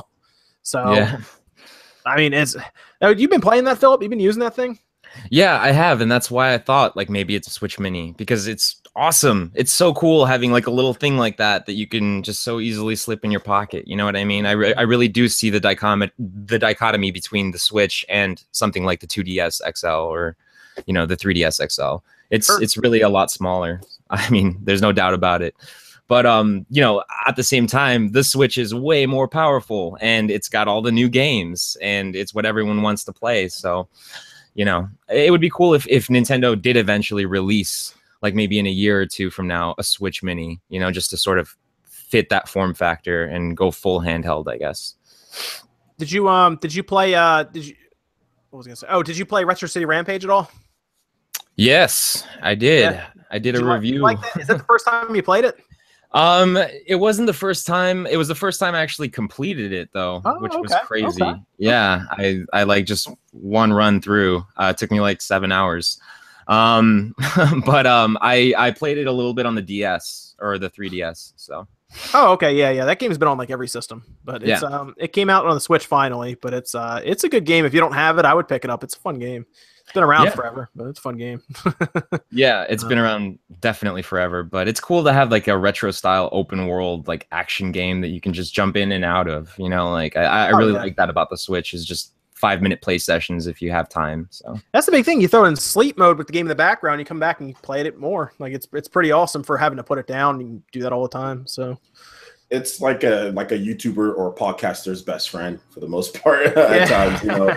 Just being, I mean, like when you're rendering a video and like it takes a little bit of time, what are you doing? You're doing nothing. You know, you're just kind of like sitting there. So it's great. It's great for that, you know. Oh, easily. Yeah, easily. But that's good. Did you play any of the other indie games that came out, Philip? I already asked everybody, but I thought I'd ask you. I just got a code for that slime game. I don't even know what it's called. That game that you just did a video for. It's like the platformer. Slimeson. Yeah, I'll have that video out. We'll have that video out tomorrow. Yes. We played it. It was fun. Yeah, so I'm excited to jump into that. I haven't really been playing too much else other than Splatoon every once in a while when I have time for that. You didn't play like Infinite Golf or anything, man? No, I didn't even buy it. I wanted to so bad, but then I got the 2DS XL, and then I bought a bunch of games for that I've been wanting to play for a while. Like Xenoblade 3D is something that I've been playing a ton of. Sure. And then, it's a good game if you didn't play it. Yeah. Yeah, I love it. I really do. I haven't played it, so for me, it's the first time, my first experience, and I want to complete it bore Xenoblade comes out on the Switch. Oh yeah. Oh, easily. Yeah, they were sending out codes for Infinite Mini Golf also. Yeah, I probably got one. I just didn't check. Yeah, because because you have the server issues. Yeah, I'm hoping they should get fixed soon, so I can kind of get back to that. You know. Sure. And then there was some other interesting stuff. Did you guys see the video I put out about the changing your Joy-Con colors? Yeah, I did. Yeah. I did see that. Yeah. Isn't that interesting? Yeah, I would never think of to do something like that, but Well, it's it was, cool. I think they made it. So it was over on the GBA temp. I think they made it because people would keep painting their like Joy-Cons and their color would always show up as gray. I guess that is just the last like little bit to do your Joy-Con to make it happen. But what was really interesting is when you hook your Joy-Con up to your Bluetooth device, you can actually back up the entire firmware of the Joy-Con. So it'll be interesting to see what people do with it. You can also use the Joy-Con as a controller on your computer. And I think they have a new program now where you actually make both Joy-Cons become one controller, and you can technically use your Joy-Cons on your phone or your computer now. Can't you use you can use your the Pro controller on the computer too, right? You can, yes. But people like to sprawl out on the couch like the dude did on the presentation floor. Like that, yeah. Yeah, that's how you play your PC at your desk, just like that. Just like you got to. Yeah, my Pro controller's still apart. I need to put that thing back together. Because I was trying to build that arcade stick, and we ended up building it out of the Super Nintendo 30 after that became compatible, and now they bring an arcade stick out. I could have just bought the arcade stick, apparently. But I like that arcade stick that you made. Like the that thing is Tupperware really one? cool. Yeah, like that is such a genius idea. Like a little DIY. Evan, where's your arcade stick? I got the big box one behind me, and then I got the Ritz Crackers box one over on my other desk. Ritz Crackers box. Yes, sir. Ritz Crackers. Yes, sir. Those are the kind of arcade sticks I want to see. Like real homemade, like out of just what you have in the house, like a Clorox bottle and a bucket. Evan didn't even have to solder them. The thing we got, you actually just plug everything in. Yeah, I mean, when we did that one, it took us without having to drive somewhere to pick up more parts, it was like 2 hours build for me soldering it. Yeah, soldering and everything. It took a little while. Yeah, it took me a half an hour to carve up and put together both of these. Yeah, so it was a lot faster for him but they work for a PC. They don't work for the Switch, but they work for the PC fine. But all the games on Steam, Guilty Gear and everything, Street Fighter, you could find a lot of stuff to use. Or Neo. What's that? Neo Rage, Evan? Yeah, the Neo Rage stuff. After I got it set up for it, was pretty fun. Do some Windjammers, man. Windjammers, Metal Slug. Oh, so good. Absolutely. It was good. I remember playing Metal Slug only in the arcades. I thought it was the coolest thing ever, man. Like all the pizza places had like Metal Slug arcade and like Bust a Move. And like I would play those. I would like alternate back and forth. So I have good memories of both Metal Slug. Let me ask you guys real quick about this. This is kind of interesting. So there was an interview done with the people making Gran Turismo. It's like Polyphony or something like that. If I remember correctly, it's a funny name. It's like Polyphony. Yeah, it's like Poly something. It's a silly name. Yeah.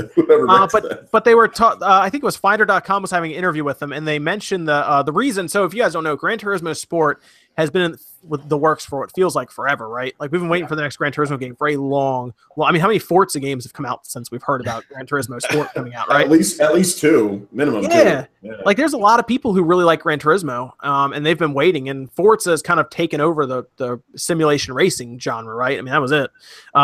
But they have an interview with them. They show them why it's taking so long, and that's because they said it takes them 6 months to make one car model. Total, like for all the cars that are in there, it takes 6 months per car, like for man hours. And then they talk about how they are they're working on their cars to be basically be able to work on the next system that Sony's putting out. Essentially, they don't say Sony, but I mean they're working on Sony stuff. And they mentioned that their stuff should be able to run in 8K on the next system. I don't even know, what does that even mean? Like, okay. So I talked about it a little bit already, but a 4K screen is 4 1080p screens, like in a grid. Think about it like that. Now take that grid, and then 4 of those. So that means you're technically looking at 16 1080p screens is what 8K is. If they think that's what's going to help them, then instead of just making a game and making it fun, I mean, that's. But it seems like they're like, oh, maybe they'll be able to make it work in 8K. And it's like, wow, is the PS5 really aiming for 8K? That seems insane. I just want to know who's going to have an 8K TV. That's the other thing. When the PS5 comes out, because right now I want to know who has a 4K TV. You can buy an 8K TV. I think it's $130,000 right now. I have a 4K TV, but I have nothing that can do. I have nothing that do. But that's because I got just a ridiculous deal on it. A really good deal on it. But yeah, I do have a 4K. I mean, they're getting cheaper and cheaper. It's just the thing is like I guess the law of diminishing returns is kind of playing a factor into things. It's like, okay, 1080p is fine, 4K is better, but it's like most adults, you're not necessarily worried about. You're just worried about like having fun for the most part, just doing whatever. I think at this point it is becoming law of diminishing returns, and it's becoming like, is it worth all the time and money investment to buy everything to take advantage of 4K? That, and you're running into bandwidth issues with internet now, because the internet is lagging behind so badly. No pun intended there, but it's lagging behind very badly, to where we're just now getting to the point where you're streaming certain things on Netflix with 4K, and then the bit rate's not very good. So while it looks good, it doesn't look as good as something like an Xbox One S, for example, with ultra high def Blu-ray popped in. That's going to look better than anything. And now we're getting to a point where they want to try to stream 8K, and people have caps, 1 terabyte caps on their Comcast accounts, and it's like, man. It seems like TV manufacturers are pushing this narrative of more resolution and let everyone else figure it out kind of thing. It seems like we should be worried about frame rate more after you hit the 4K, the 4K spectrum. We figured it out. Let's get frame rate perfect on this thing next generation. Yeah. That's the problem I have, is that they seem to take resolution and put that above frame rate. They're more content of having 4K 30 rather than something like 1440p 60. I guess maybe because a lot of people already, don't care. I think there's a lot of people out there that are just like, okay, 30 frames per second, that's fine. We've been buying 30 frames per second for a while, right? I remember even like, who was it? Insomniac? They're like, well, we're not making 60 frames per second games anymore, because we found out that nobody cares. And I was just like, the guys who are like, because movies are 35 or whatever, we don't. And I was like, how dare you? I was like, my heart jumped for a second. I was like, what did they say? And I like Insomniac games. They Ratchet and Clank. They make great games. And I'm like, so I ain't gonna be able to play Ratchet and Clank at 60 frames per second anymore. So it's like, that mentality makes no sense. Like, they're totally two different mediums. Film is shot at 24 frames per second. Mm-hmm. Games are best played right now, I guess, at 60 frames per second, right? Yep. So like you can't combine those two things, because basically you're moving, like you're controlling a game, whereas you're watching a film. And the reason a film is at 24 frames per second as opposed to 90 or 60 or 120 is because that 24 frames actually is what makes it look like a movie. Like that gives it that slick sort of like, I'm a movie look. You know what I mean? And that's what I shoot all my videos in, that are not, when I'm not recording gameplay, I'm shooting in 24 frames per second. So I don't know. That's interesting. I thought I thought you're shooting in 60. You're shooting in 24. Shooting 24. Wow, interesting. Okay, Good to know. Good to know. Pro tip. So I shouldn't be shooting in 60 frames per second. Yeah, John makes the adjustment on our camera. Yes. Hold on. I don't know. It seems weird. It seems like it's very odd that we're more focused on resolution instead of frame rate. There's a lot of people even say they can't see the difference between 30 and 60, which I think is insane. That's insane. That's insane. I think it's very obvious, the difference, but some people just don't. I think for some, they don't notice the difference because sometimes, I don't know, I guess obviously you can't do better 30 frames per second than other games, right? But like if you're playing a game like Super Mario Galaxy, sometimes you don't notice, sometimes you might not notice that, but in a lot of games you can notice, like if a shooter is in 30 frames per second compared to 60, heck, even like Splatoon 2, you can know as soon as you go from that plaza to the single player or to the multiplayer, you can instantly tell the difference in it and like how it looks and just how it feels. So yeah, I don't know why anybody would say they can't. And I mean, I've heard quite a number of people say like, yeah, I can't tell the difference. I'm like, well, I guess, but there's obviously a difference, It's also weird that we're starting to see a lot of like companies put out. I guess they're putting out trailers at 60 and the game is 30 when it ships. And that's throwing like Crash was just like that. The new Crash Bandicoot game, they put out all these trailers at 60 frames per second, and then the game comes out and it's 30 frames. And people are really confused. I didn't know the game was 30 frames per second. I thought it was 60. No, it's 30 frames per second. Yep, it's very odd. Yeah, I've been watching a lot of people play Crash. Like it's a great game to stream because the whoever's playing is going to get jacked up. You know what I'm saying? Like they're gonna die, and you're gonna have like a lot of fan interaction. I mean, it's a fantastic game to stream. So I've been watching people stream it, and it's awesome. I'm living vicariously through them. Once again, I don't play a lot of different types of games like the Public Battlegrounds. I watch people play that because I don't want to play it, but I'll watch people play it. Same thing goes with like Crash, like, so it's awesome. I love watching people die over and over, so that's cool. It's great to see the people who have never played it, because there's a lot of people who are like, this game's super unfair, and it's like that's how it's always been. It's always been that way. I remember playing Crash back in the day and just being like, just dying over and over and just being like, well, this is just how games are. You know what I'm saying? It wasn't like, oh, this is super hard. I was like, no, that's just how. If you grew up in the NES era, you know what I'm talking about. Oh yeah, being beat in games, it wasn't like a bad thing. Like, you just like, after you got done playing, you probably didn't beat the game, and then you're just like, oh well, I'll try again some other time. Like, that's just how it was. So. I could tell like some of the reviewers who didn't play a lot of games back then, because they're like, this game's just too hard. It's too hard. That's why. Yeah. And some people took points off because it was too hard, which is ridiculous. They did that with Tropical Freeze. Wow. Yeah, GameSpot. They did that when they said it's too hard. It's just too hard of a game. And I was just like, well, wait a minute. That's how Donkey Kong has always been. Like Donkey Kong has a pretty rapid like move, like the difficulty. It's like, okay, the first world's kind of easy. Then, okay, whoa, it's really hard. The learning curve is extremely steep. You're just like, oh, cool. It just shoots right up after the first world. So, I mean, that's the thing. Like, a lot of people don't understand, but that's how the Donkey Kong games have always been. Very easy at the beginning. You learn the ropes, and okay, now it's time to actually get into some of the deeper mechanics. So, I mean, you can tell when that happens with some of the reviewers. But I would never take out points for a game being hard, unless it's like broken or you know what I'm saying? Like, if it's broken, then okay. But yeah, if you feel the mechanics like falling apart as you're playing them, it's definitely just like, nah, I don't want to play this. Oh yeah. It's I don't know. It seems weird to blame a game for it being hard and then take points off. It's very odd. Yeah. Especially if it's just one guy reviewing it.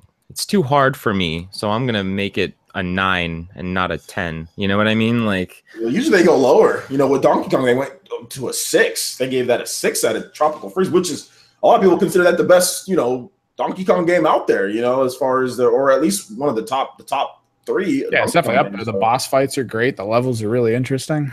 I wonder how many points he docked for the difficulty. Like, that's ridiculous. Maybe a point or two. Maybe it would have been a 7 or 8 without it. I mean, it just seemed like he didn't really like the game either, though. He just didn't like 2D platforming. People were, I guess, maybe getting tired of it. I don't know what the deal is, but either way, I mean, I thought it was a great game. But yes, it's very hard. It came out at a weird time too. You know what I mean? Like, it was towards the end, right? No, it was early 2014. So mid Wii U life. I mean, yeah, early 2014 that game came out. Yeah. Okay. So, let me ask you guys this. So you guys saw how we have a bunch of shifts to different engines now with some of the new games coming out. Like Madden is moving from their old engine to like the Frostbite engine now. Yeah. And the wrestling WWE moved from some old engine to this new engine, which they actually put screenshots out the other day, and it looks a lot better. It does, and that game's supposed to be going to the Switch also. So it's supposed to be interesting how that looks, because we have no gameplay of any of that, apparently, like none of them. This is the first screenshots we've seen of the new engines. But the thing that's really weird is Madden is out in 20 days, I think, right? Something like that. Like yeah, Madden always comes out August, like 23rd, August something. So yeah, Madden's gonna go out in the 20th, some type of 20th of this year. So right. The problem that a lot of people have right now is there are like no gameplay videos of the game still of Madden. You know what? I'll be honest, man. I'm thinking something's going on with Madden, because they just implemented the Infinity engine, into their proprietary engine, which made things like realistic tackling and all that. And now they're doing this whole jump to Frostbite, which did they take over that Infinity engine as well, which makes like for gang tackling and all that stuff. And it sounds like they just got rid of that completely, and they're doing Frostbite so they can do their little tell their story kind of thing. I don't trust Frostbite one bit for anything outside of shooters, anything outside of a Battlefield. I don't trust Frostbite, especially after the whole Mass Effect, like first-person shooters. Especially after that whole Mass Effect story, I would be very worried about buying any type of EA game that's saying, oh well, we're moving over to like in the first year. You know what I'm saying? Like in the first year of the Frostbite engine, I'd be worried about that. So just all the football players running around with like crazy faces. Yeah. Dude, they had some. I mean, dude, if you look back at their old engine, dude, there was some crazy stuff always going on in Madden as it was. Yeah. And now they're moving to a new engine where they're on this tight schedule. How Madden, every year they new one, and they're jumping to this new engine, and they need to get it all done. I think I'm with OJ on this one. I'm a little concerned as to what's happening here with Madden, because it seems like I don't want to say it's gonna be broken, but I think it's gonna be broken when it comes out. They're usually pretty proactive with Madden. They get it out. They get it out to all the brothers on YouTube who only play Madden. Like all those guys already have the game. And like, hey man, I got this new Madden. You know what I'm saying? Like they're already like, and I watch it. I'm like, okay, cool. Let's see what's going on. We just had our first preseason game. Yesterday? And there's nothing about Madden. They always advertise on the first preseason game. Yeah, they always do. Like I said, the YouTubers usually have it at this point. I know Ghost Robo had the last year's Madden at this point, and he would have uploaded a game at this point, and he's done nothing. And I need to reach out to him. Maybe he has a game, he just can't talk about it. But it's a little concerning. I mean, like, yeah, we're getting into August here, and you start seeing the practices are going, and the rosters are set. I mean, people know, you can generally get a feel at this point who's going to make the squad. You know who your 53-man roster is going to be, even though there's still more preseason. So, they always put out that update like after the first, like during the first week of the season anyway, to fix anything. Yeah, people that got added or cut or whatever the case is. But generally speaking, most guys, I mean, the guys right now that are still in like, they're at 70 something, but right now you know who the 53 is going to be for the most part. There might be one guy at the very bottom that doesn't make it, but you could still have that out. You know what I'm saying? And just have the game, like, at least show it to where you see the starters and nothing. So that's crazy. We're used to seeing it at this point, and it's I'm a little concerned. I will say that. Yeah, like these are two games that have two new engines. Now wrestling's not out till October, I think, so that has time. Yeah. But dude, Madden, in less than 3 weeks it's coming out. We know nothing about it, no gameplay really. It's a little alarming, I'll say that, because people are going to buy it no matter what. They're going to buy Madden like they do every year. So maybe EA is like, well, we can get away with it anyway. We'll just put Madden out and everyone will buy it even if it's broken. Yeah, I mean, they've done it before. I mean, they've launched in pretty rough states. Dude, Madden 2006 on the 360 was absolutely terrible. Yeah, it was trashed here. It was definitely trashed here. It was horrible. So, I mean, they've done it before where they've just launched in a horrible state. So we'll see what happens. But people still bought it. Oh man. Yeah, people still bought it. Right. I stopped buying Madden after Madden 2010. Or no, Madden 2011. Madden 2011 was my last Madden that I bought. So. Well, let me talk about my my new favorite game coming up, and I know it's Evan's favorite game too because he can't stop watching gameplay footage of it. And that's the new Dragon Ball FighterZ game that's coming out. That everyone seems to be excited for, because the more they show us, usually it goes the other way. The more they show you, the more you go, I don't know. The more we've seen about this game, the better it looks. Like, it just looks so good. They showed Krillin and Piccolo, and it looks great. Of course, Golden Frieza's in there, Super Saiyan Trunks. And have you been keeping up with this, OJ? Oh yeah, absolutely. Okay. I've been keeping up with it. It looks great. Obviously, Arc System Works. They're a very talented team. I've been playing the Blaze Blue, or at least checking it out and being interested in it since 2008 or something. Because my friend is he's a hardcore fighting game guy. He plays Guilty Gear and Blaze Blue and all that, and he introduced me to Arc System Works back then. So ever since then, I love the studio. I love their art, and Dragon Ball Super looks amazing. So yeah, I'm excited for it. Yeah, Philip, have you been keeping up on it? Not too much. I've seen some screenshots, and I think it looks really, really cool, but I haven't really been following it. Oh, have you seen it in motion at all? I know it looks almost exactly like the anime. Oh, dude, there's like an hour. Evan, isn't it like an hour-long video on YouTube? There's a bunch of them. Oh. There's all different kinds of videos of people who I guess have been to events and have recorded over an hour of footage each, just nothing but fighting. Then there was also the what was it? It was the Evo. Was it Evo? Mm-hmm. Yeah, they had the Evo tournament. The mini tournament in Evo, and they had a lot of really good fights there, because we even had the one where at the end of it, it was all he had was Goku. All he had was like a quarter health, and he still managed to get through 3 people on the enemy team by the end. It was so beautiful. The game just looks fantastic. At this point, all I'm waiting for is like that Christmas moment of just like, oh, there's gonna be a 30 character roster or something. Just like, what? Yeah, they're still announcing a lot of characters. I think we will see quite a few more characters going along, and it's very odd. So, do you guys think it's gonna make a jump to the Switch at all? Oh, I think it is. I think 100%. I feel like the engine, it's going to come down to whether it's easily compatible with the Switch, but I feel like it is smooth enough that it should make the jump. Right. Yeah. I mean, it has like, it's not like it doesn't look like a super demanding game when I look at it. I mean, it looks good, but the developer said that the power is not an issue at all. And it was funny because then she said if people requested it, we'll do it. And then like everyone flooded Twitter, you know, and Bandai Namco was like, okay, yeah, we hear you, you know, like, and then that's all they said. And then even there was another interview later where they talked about like, hey, what about like, you know, Fighter Z? Then he's like, hey, well, you know, let's talk about Xenoverse 2, and then like we'll talk about that later. So I think it's gonna happen, but they're gonna push Xenoverse 2 along because it's actually on the Switch right now, and Fighters technically isn't yet. So they're gonna try to sell you on the game that's actually coming to the system, Xenoverse 2. Which Xenoverse 2 is a good port. I mean, it's not like it's late. It's not like they're trying to make a good port. It's not like it's super late. Not like 2 years, you know, or 3 years down the line. It came out last year, and they're making a good port for it. So yeah, I think they're just trying to make sure that they sell that, you know, that they can move on. So yeah, it would be cool to see it though come out on the Switch, because then you could take it with you to conventions or even Evo and stuff like that. And if Arc does the port for it and it works perfectly fine, that also opens the door for all the Guilty Gears and all the Blaze Blues that are coming out to eventually come to the Switch. It'd just be fantastic for fighting games overall. Blaze Blue is, I think that the new one that was announced, that one's coming to the Switch, because there's an unannounced Blaze Blue game that's already confirmed for the Switch. The Nintendo's already said it's coming. So I think it's going to be the new one. It's like a crossover between, there's like a couple different types of crossover. So I think that one's going to be the Blaze Blue game that's coming. Guilty Gear, obviously, we don't know anything about that. But yeah, that'd be cool. Like, I would love to have Blaze Blue just on the Switch. I think it would be great, you know. I mean, I'm getting that game. I'm getting that game either way. It's going to come to the PC day one. Also, I'd probably actually buy it on the PC and then use whatever controller. You'll probably use your fight stick, Evan. Oh yeah.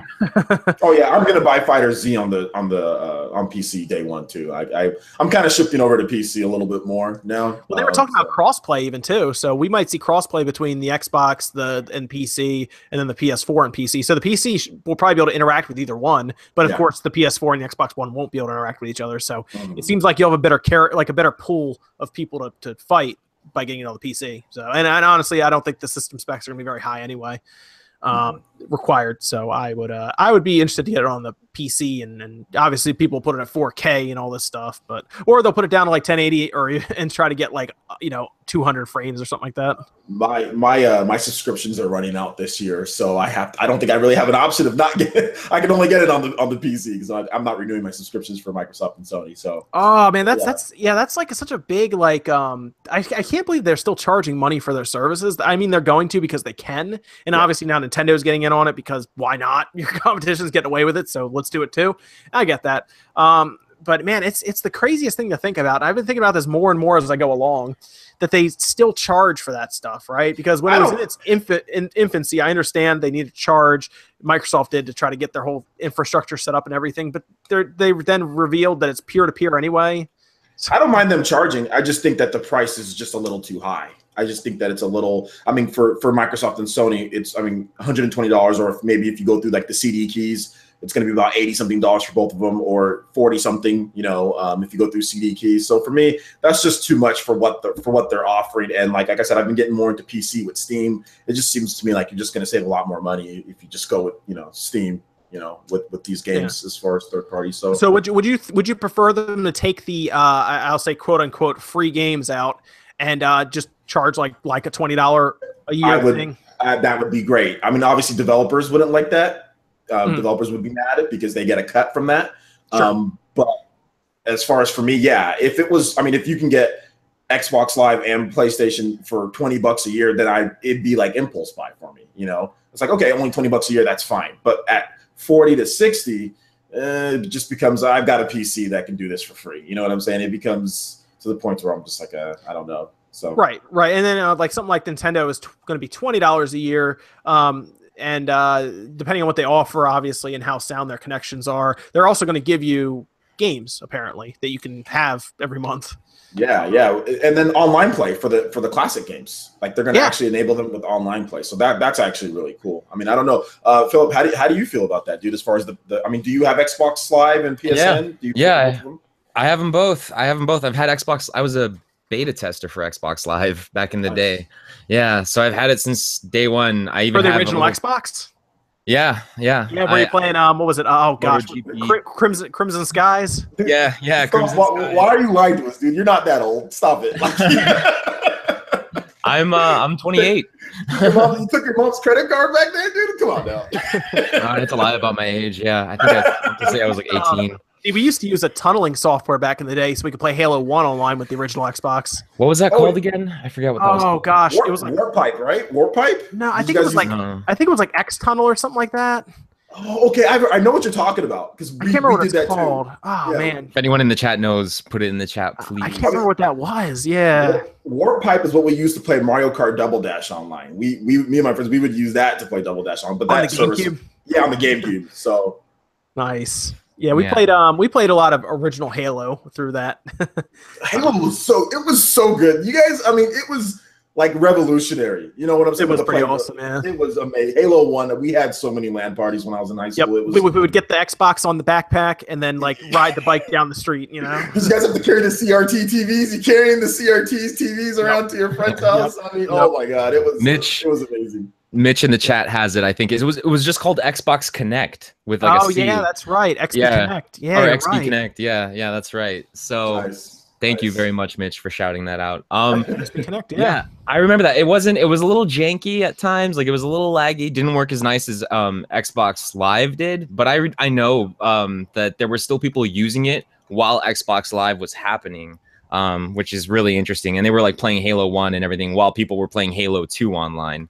So, and that was like a game that I just put probably over 1,000 hours in. Like Halo 2 online was amazing because you could play with a buddy right there. So even if someone couldn't afford Xbox Live, or if you didn't have it, you could just go to your friend's house and you guys could both play on there online, which was, for me, that was great because I didn't have Xbox Live. I couldn't play it back then. And I could go to my friend's house and we would play Halo 2 all day online. So Halo 2 was good, but I feel like Halo 3 was like the pinnacle of Halo. Like that was it, man. Halo 3 was awesome. You could do up to 4 people on the same screen online. I was a poor college student, so I didn't have Xbox Live at that point. Yeah, but if you knew somebody who did, you could go over and play with them on the TV. We were all poor college students. Oh man, it was good times. I love that. That's why Halo 5 suffered so much. They got rid of that. Yeah, I miss when Bungie used to make Halo games. I love Destiny, but I miss Bungie Halo games. Oh, are you gonna get Destiny 2? On the PC, I've officially decided. I started Destiny on the PS4. You guys see that's the collector's edition. I have the Ghost and everything. And then I moved over to the Xbox to play with all my Xbox friends that I've been playing with for like 11 years. Because they all got Destiny. And now no one's getting Destiny 2, but I want to play Destiny 2. So I'm going to play on the PC. So if anyone wants to play with me, yeah, I mean, you have that 1080, so you might as well get the most frames out of it. Yeah, I might get Destiny 2 on PC. I know I'm not going to get it for PS4 or Xbox One. If I get it, maybe I'll get a review code, maybe not. Who knows? I think I'm lined up for a review code. I'll probably get it on the PS4. That's what they sent to me, and then I'll just buy it on the PC because it's coming out, I think, a month later on the PC. Yeah, it's coming out. Yeah, it's coming out a little bit later. So I can wait. I don't care. So I mean, I wait. I wait for lots of games. So that's when is that? That's November, right? September. It's coming out. Yeah. It's coming out like next month, right around this time. I think it's like early. Why did I think it was November? Yeah, September. Jeez, all these games are coming out. It's a big game. It's a big game, so most big games come out like November. But no, they come out September. So September like 8th or something like that. I know. Yeah. It's coming. I don't know. I think all these games are showing up, and it's like, oh man, I that's the problem, man. When like September hits, I just start getting lost in all the releases. I am praying to God that Rainway turns out to be exactly what we want it to be. Oh yeah, so that I can play Destiny on my Switch. Let's talk about that for a minute too, because they keep putting out more footage for that. Do you see that? Yeah. Yeah. It looks awesome. Half-Life, and they showed off more Witcher. You know, so how close is that to being done? I feel like that's got to be getting close. It's got to be really close by now. Yeah, or I mean, I know they're going into like a beta or whatever with like actually launching it like beta like this fall.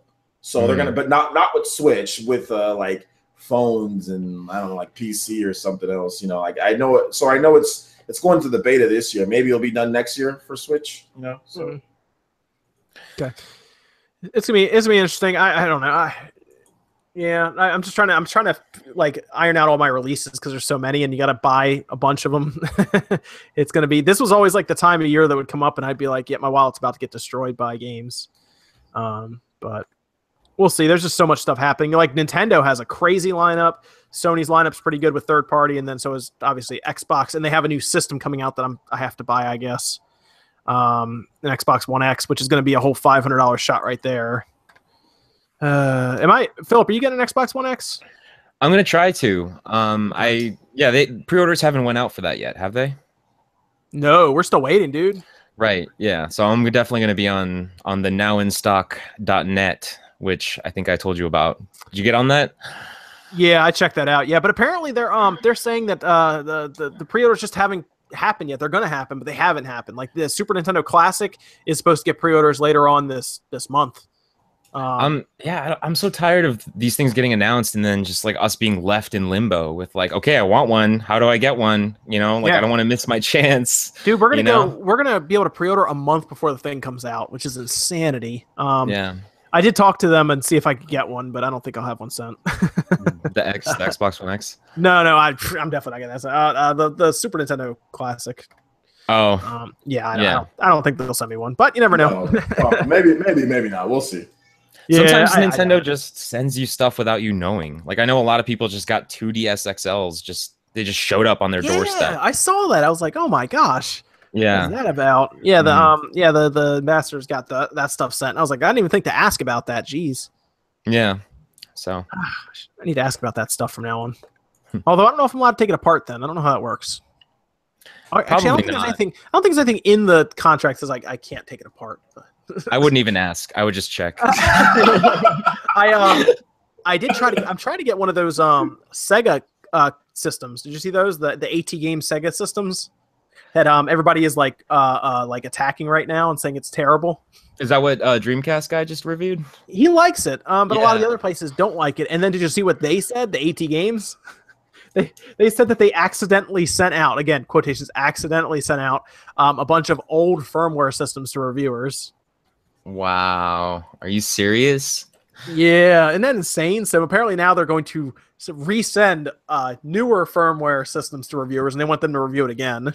Yeah, right. Okay. I'm sure everyone's going to do it again. Yeah, I doubt that's going to happen for an old system. Maybe the most hardcore of like classic dudes. Did I don't know, did Retro Gaming Tube, did he get one? Did he review it too? Retro. You guys know what I'm talking about, right? I think you've had him on the show before. RGT85? Yeah, Sean Long. Did he? Yeah. I don't know if he did. Okay. That's what I'm thinking, because I was kind of waiting for him to talk about it. I mean, I watched Dreamcast guy, but I didn't really see anyone else talk about it. So I don't know if he got one or not. Yeah, RGT didn't get one. No, I was almost positive he would get one too. But he didn't, which was weird. I don't know, maybe the mailing list for that was weird. Like Max got one, and he's told me he just randomly found like a random Twitter handle and messaged them, and somehow he got it from there. I messaged them and they didn't get back to me, but then I messaged them again and was like, hey, if you want me to look at it, I can identify your chips and explain to people what's going on if you want. And they didn't message me back again. So because they seem so I guess bent on getting people to understand what's in their system, and that it's not like they're claiming hardware and not software emulation and all this stuff. And I'm like, look, I can tell them if it is and I don't know, maybe they don't want that. Who knows what's in there? But it's weird sometimes. People out there, they're listening. It's weird out there sometimes to get in contact with manufacturers and schedules to sync up and messages to get through. Sometimes it just doesn't work out like that. Messages don't always get through, and then sometimes they do, and they randomly send you a very expensive piece of hardware for some reason. Like I can't imagine getting like those Ryzen chips from AMD went out, and they show up on people's doorsteps. It's like hundreds of dollars worth of computer hardware that they just send out. Yeah. And it's like, I hope you at least have to sign for it. I hope that's a thing. Yeah, I thought the same thing, dude. So many people walk around and like steal packages in my neighborhood. Dude, I've been having the same thing happening in my neighborhood too, which is very scary because I'm expecting some very important things coming. So like that would suck. Cool. Yeah, you got some new stuff coming for the channel? Yeah, I got that the power block from Nyko for the Pro controller. Can you request them as a signature only? Did they get back to you on that yet, or you just buy one? Well, they're sending me one, but I am so super impatient. I just ended up going out and buying one myself because they're like in stores. So, yeah, I'm gonna try and get a video out for that on Monday. Review. How much are those power blocks anyway? I think it's like $20. It's really cheap. That's yeah. it? Yeah. What's the one they even have them at right now? I know that you can probably get one on Amazon. I think that they're still available there. Most of the Nyko stuff that's out is really hard to find. Like Nyko is making some really crazy stuff, and people are really excited about it for the Switch. So if you're interested in it, I highly suggest you like get on an email list or something like that, or just be aware of when something's coming out, because that stuff is like, it's hard for me to get it. And I'm trying to get it. You know what I mean? So, and I'm talking to Nyko, and it's hard for me to get it. So yeah, they told me they're sending me that in the dock, but I don't know. I got the grip super late from them, but I mean they sent it. I just got super late. Like, they sent you yours, didn't they? Yeah, they sent me the clip grip power. They're actually sending me everything. They're sending me the whole that's what they've told me too. They're sending me everything, and I'm like, all right, and it's out, like you said. Yeah, I don't know. Know. So we'll see. We'll see how it goes. Someday. I don't know. I hope that those come in soon though, because like the sooner we get them, the sooner you guys can see them, and that's what's most important, is to kind of get the word out and show you if it's worth getting or not. You know. So I don't know. Yeah, we'll see. I'll just take it apart. What is it? Okay, there it is. Yeah, I see it. Yeah, I see the power. I've never even looked at the thing. Is it oh no, that's not it. That's Type-C connector. Is it just what's the power? Which charge? Okay, it's charge block. Is that what I'm thinking of? I'd be very interested in seeing you take this thing apart, like especially the base part, like the big fat block part. It's a charge block, yeah. So it charges Joy-Cons? No, it charges the Pro controller, but they do have something for Joy-Con as well. Pro control. Okay, I see it here. Yeah, I'd be interested to take that one apart to take a look at it. They have a lot of stuff coming out. Nyko, man, they are like backing the Switch big time. Yeah, and you know. I mean, I've only had a little bit of hands-on time with it so far. I'm going to kind of spend the rest of the weekend playing with it, but it seems like it's pretty decent, but I just don't like how like cheap some of the stuff feels, you know, like it's very sort of lightweight. Same thing for the clip grip power thing, was like a little bit lighter than the Pro controller, but then again, it's better than the grip. So, or the grip that comes with the Switch. So okay, yeah, you'll see once you get your hands on it. It's very light. Like it looks beefy. It looks like a paperweight, but it's like a quarter of a pound. So it's pretty interesting. Someone asked in the chat. I'm starting to look at the chat to see if we have any questions. Someone asked in the chat. You might not want to look in the chat. There's been some crazy stuff. I don't know what's happening in the chat anymore. Oh god, I haven't said anything about it, but they literally almost said nothing about what we've been talking about. I know. I was debating cleansing the caps lock for a second there. Are people just fighting in the chat? Fighting, calling some racism here and this sprinkled in through it, calling us names. Well, me and Evan to be particular. Oh no, did that guy come back? I don't know. He did time him out, but he hasn't come back yet. Oh, so it's the internet then. All right. Yeah, it's just the typical internet. I mean, I think all of us have pretty thick skin. I mean, since we're on the internet quite a bit, so. Oh, okay. Yeah, someone was asking about the new Razer phone. Apparently, you guys don't know, Razer is apparently going to be attempting anyway to make a phone for gamers, which is weird. An N-Gage 2. It's gonna be. I guess it's a phone that's gonna be able to play a lot of the like the high-end games at good frame rates and everything. And it's I don't know how well that's gonna work because it's not a known brand, Razer, and apparently they're looking on, I guess, to get more money to make it happen. Do you mean Razer, the computer company, or like Motorola Razer? Like, I'm sorry, the computer company. Oh, okay. Mm-hmm. Yeah, and I don't know how well it's gonna work. I don't know. It's Razer, so yes, we know who they are, but the person walking into the Verizon store is gonna know who they are. That's true. Yeah, very true. I don't know what do they mean by high end games? Like, do they mean console quality games? Or I mean, there are some games now that do run kind of slow on certain phones, like a lot of them. I don't know any certain ones off the top of my head. I know there's like a Call of Duty style game. Some of the city builders are starting to become kind of graphically intense. So it's more mobile. It's a phone that plays mobile phone games only. We're not going to get like a actual AAA title come right. This thing. Yeah, okay. Yeah. But I mean, there are some games coming out on phones now because they've evolved so much that look pretty good. Like they look like newer Final Fantasy style games, like Final Fantasy 7, 8, 9. All of these are on the phone, and I even heard talks of 10 possibly going to the phone as they get better. So I'm blown away by phone games. Yeah, like the mobile games that are coming out, they look great. I wish there was a little bit more depth to a lot of them, but like I know, what was it that just came out this week? and I really want to play it. It's a Tales game that just came out on iOS, and it's like a real Tales game. I know what you're talking about. Yeah. I know exactly what you're talking about. So excited to just see what that's all about. I haven't touched it yet, but if anyone's played it, let me know if it's good. Definitely. I'll have to look into that. Cause Tales those are fun games. I'll have to see what that's called. Do you know if it came out on Android also? I don't know. I have no idea. Okay, let me ask you guys this. This is another question I saw in the chat. Do you guys think this whole thing? So, did you see the whole thing with the Samus Returns amiibo? I did. I made a video on it. Oh, okay. So yeah, apparently there's you could probably explain it pretty well, OJ. There's a mode locked behind the amiibo, according to a lot of people. There's a fusion. It's called like fusion mode, but we don't know what fusion mode does. All we know is that there's a mode you need the squishy amiibo, and it'll unlock her suit from Metroid Fusion, which is on the Game Boy Advance, and fusion mode, whatever that entails. One of the quotations around it was an additional mode. So when I hear additional, that means that it's adding on to something else that they already do afterwards. So maybe there's a hard mode, and then there's also another additional fusion mode. So that's what I'm thinking. Obviously, people aren't happy with it, but there's just not, for me, there's just not enough information before I cry like, fair or foul. I mean, obviously, it would be great if they just put it in there, but we don't know what fusion mode does. Is it just like hard mode but with the suit? Because they haven't said anything. It might just be hard mode with the suit. Yeah, so we're thinking like, the perfect world is, you have to beat the game, you have to do challenges, something to unlock it, or you get the amiibo and you just unlock it instantly. That's the idea, right? That's what most people want.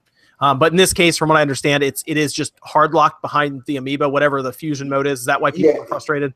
Yeah, you need the amiibo to unlock the fusion mode. Plus, there's some other things that's like, if you have like one of the other amiibos, it like gets you like a Metroid tracking feature, like to where you can on the map, to where you can track the Metroids. I mean, that's not as big as I guess a whole new mode, but it seems like a little handy thing. And then the other things that are in there, as far as like there's like an extra energy tank. There's other things that are throwaways. Really, what people are upset about, from what I've seen, is just the fusion mode, but we don't know what fusion mode is. We don't know how many additional modes there are. So if there's like 3 other additional modes, and then if you have an amiibo, you get fusion mode, then it's not as bad, Whereas like if there's no additional mode afterwards, and like the only thing is fusion mode, and that's locked behind amiibo, then that's not cool, So I'm a little confused because I've always looked at amiibos as things to collect, but they're kind of physical, like representations of DLC to an extent. And it seems like people are just now figuring that out, which is weird to me. It's been like that for a little bit at this point, where amiibo will there's like even like in Smash Brothers. I mean, obviously the Smash Brothers, it's optional, but like the fact that you need that in order to train your amiibo, you know what I'm saying? Like to have a character that can train, like they could just do that without an amiibo. That could be something that could be easily done, because the amiibo learns the moves, and then you can fight that against someone else. But that's something from pretty much day one that they've done. But then like when they do too less, people don't like it. Like, oh well, it's pointless, So I don't know if Nintendo's ever. I don't think there'll ever be a way that they can find a balance to where everyone's happy, with Amiibo, because it's either too less or it's too much. I've never seen anything where everyone like right down the middle, everyone's like, okay, this is great. It works out for everyone, Right. So. It's weird because I've always looked at them as DLC to an extent, and now I guess people are just now figuring that out. It's very odd because they've been around for a while. I don't know. It's weird. It's odd. I guess now because they're hearing that it's locked behind something, but they said the same thing about the Zelda hard mode, and then that turned out to be kind of iffy, and I don't know. It's interesting because other companies do worse, and technically people like to buy this stuff to collect it. So I don't know. It seems like a weird thing to be getting that uppity about. But yeah, I mean, we'll see what fusion mode is. I think it's one of those things to where I could understand where some people are upset with it. But I just feel that we need to know a little bit more information. But I definitely see the other side of the coin. I'm not going to be one-tracked and say that, oh my gosh, like it's fine. It's not, But I mean, like you said, they've been doing this for a while now. Oh yeah. But so. But for me, like I said, it says additional mode, so I'm pretty sure there's going to be a hard mode. There's going to be something, but it's just like a little extra because all the other stuff is it's nothing crazy, That's the only thing people are really upset about is that what's an amiibo? Amiibo costs $13. Yeah, this one though, this Metroid amiibo, it only comes in a double pack.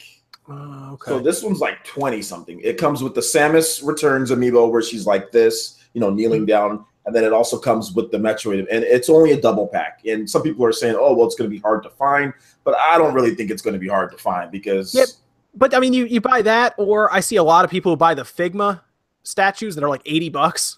Yeah, you don't do anything, and it's that's the thing, and and the biggest thing for me is like, okay, well, does the game have plenty of hours of content first and foremost? Now, if they're cutting out all the content and locking it behind Amiibo to where most of the stuff, like half the stuff you get behind Amiibo, then okay, I can understand people being super upset. But the game is probably going to be packed full of stuff to do anyway. It's probably going to be a long, great game, and then whatever else they add into it, But like I said, it's an additional mode. That's one of the things that was in quotations. So I'm guessing they already have like a hard mode. They already have everything, but it's just a little bit extra for those who do get the Amiibo. I do want to make one other point. If you were crying about Metroid, like in general, like people who watch stuff, you were making a big deal about Metroid coming back, you pretty much should be buying this game when it comes out.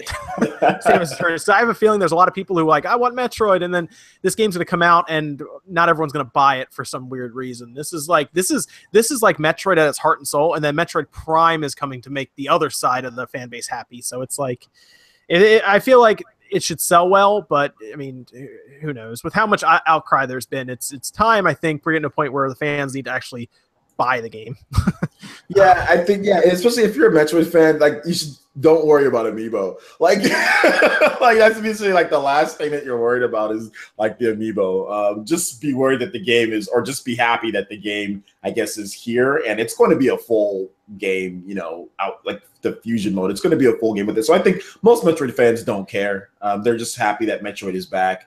More so than anything. I know I'm a big Super Metroid fan, so I'm excited to see this. I've never played the Game Boy game, and if I played it, it was so long ago I don't remember. I might have played it. Yeah, so nice. I've never played it, so I'm super excited about it. Nice, very good. Okay, is there anything else you guys wanted to talk about before we wrapped it up?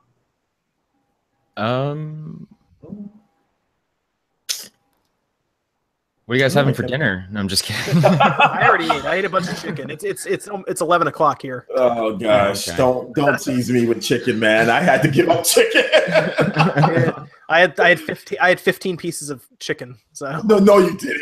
15 pieces. Dude, I went Chick-fil-A and got 4 of the number 3 entree. Oh man, now I feel like punching you.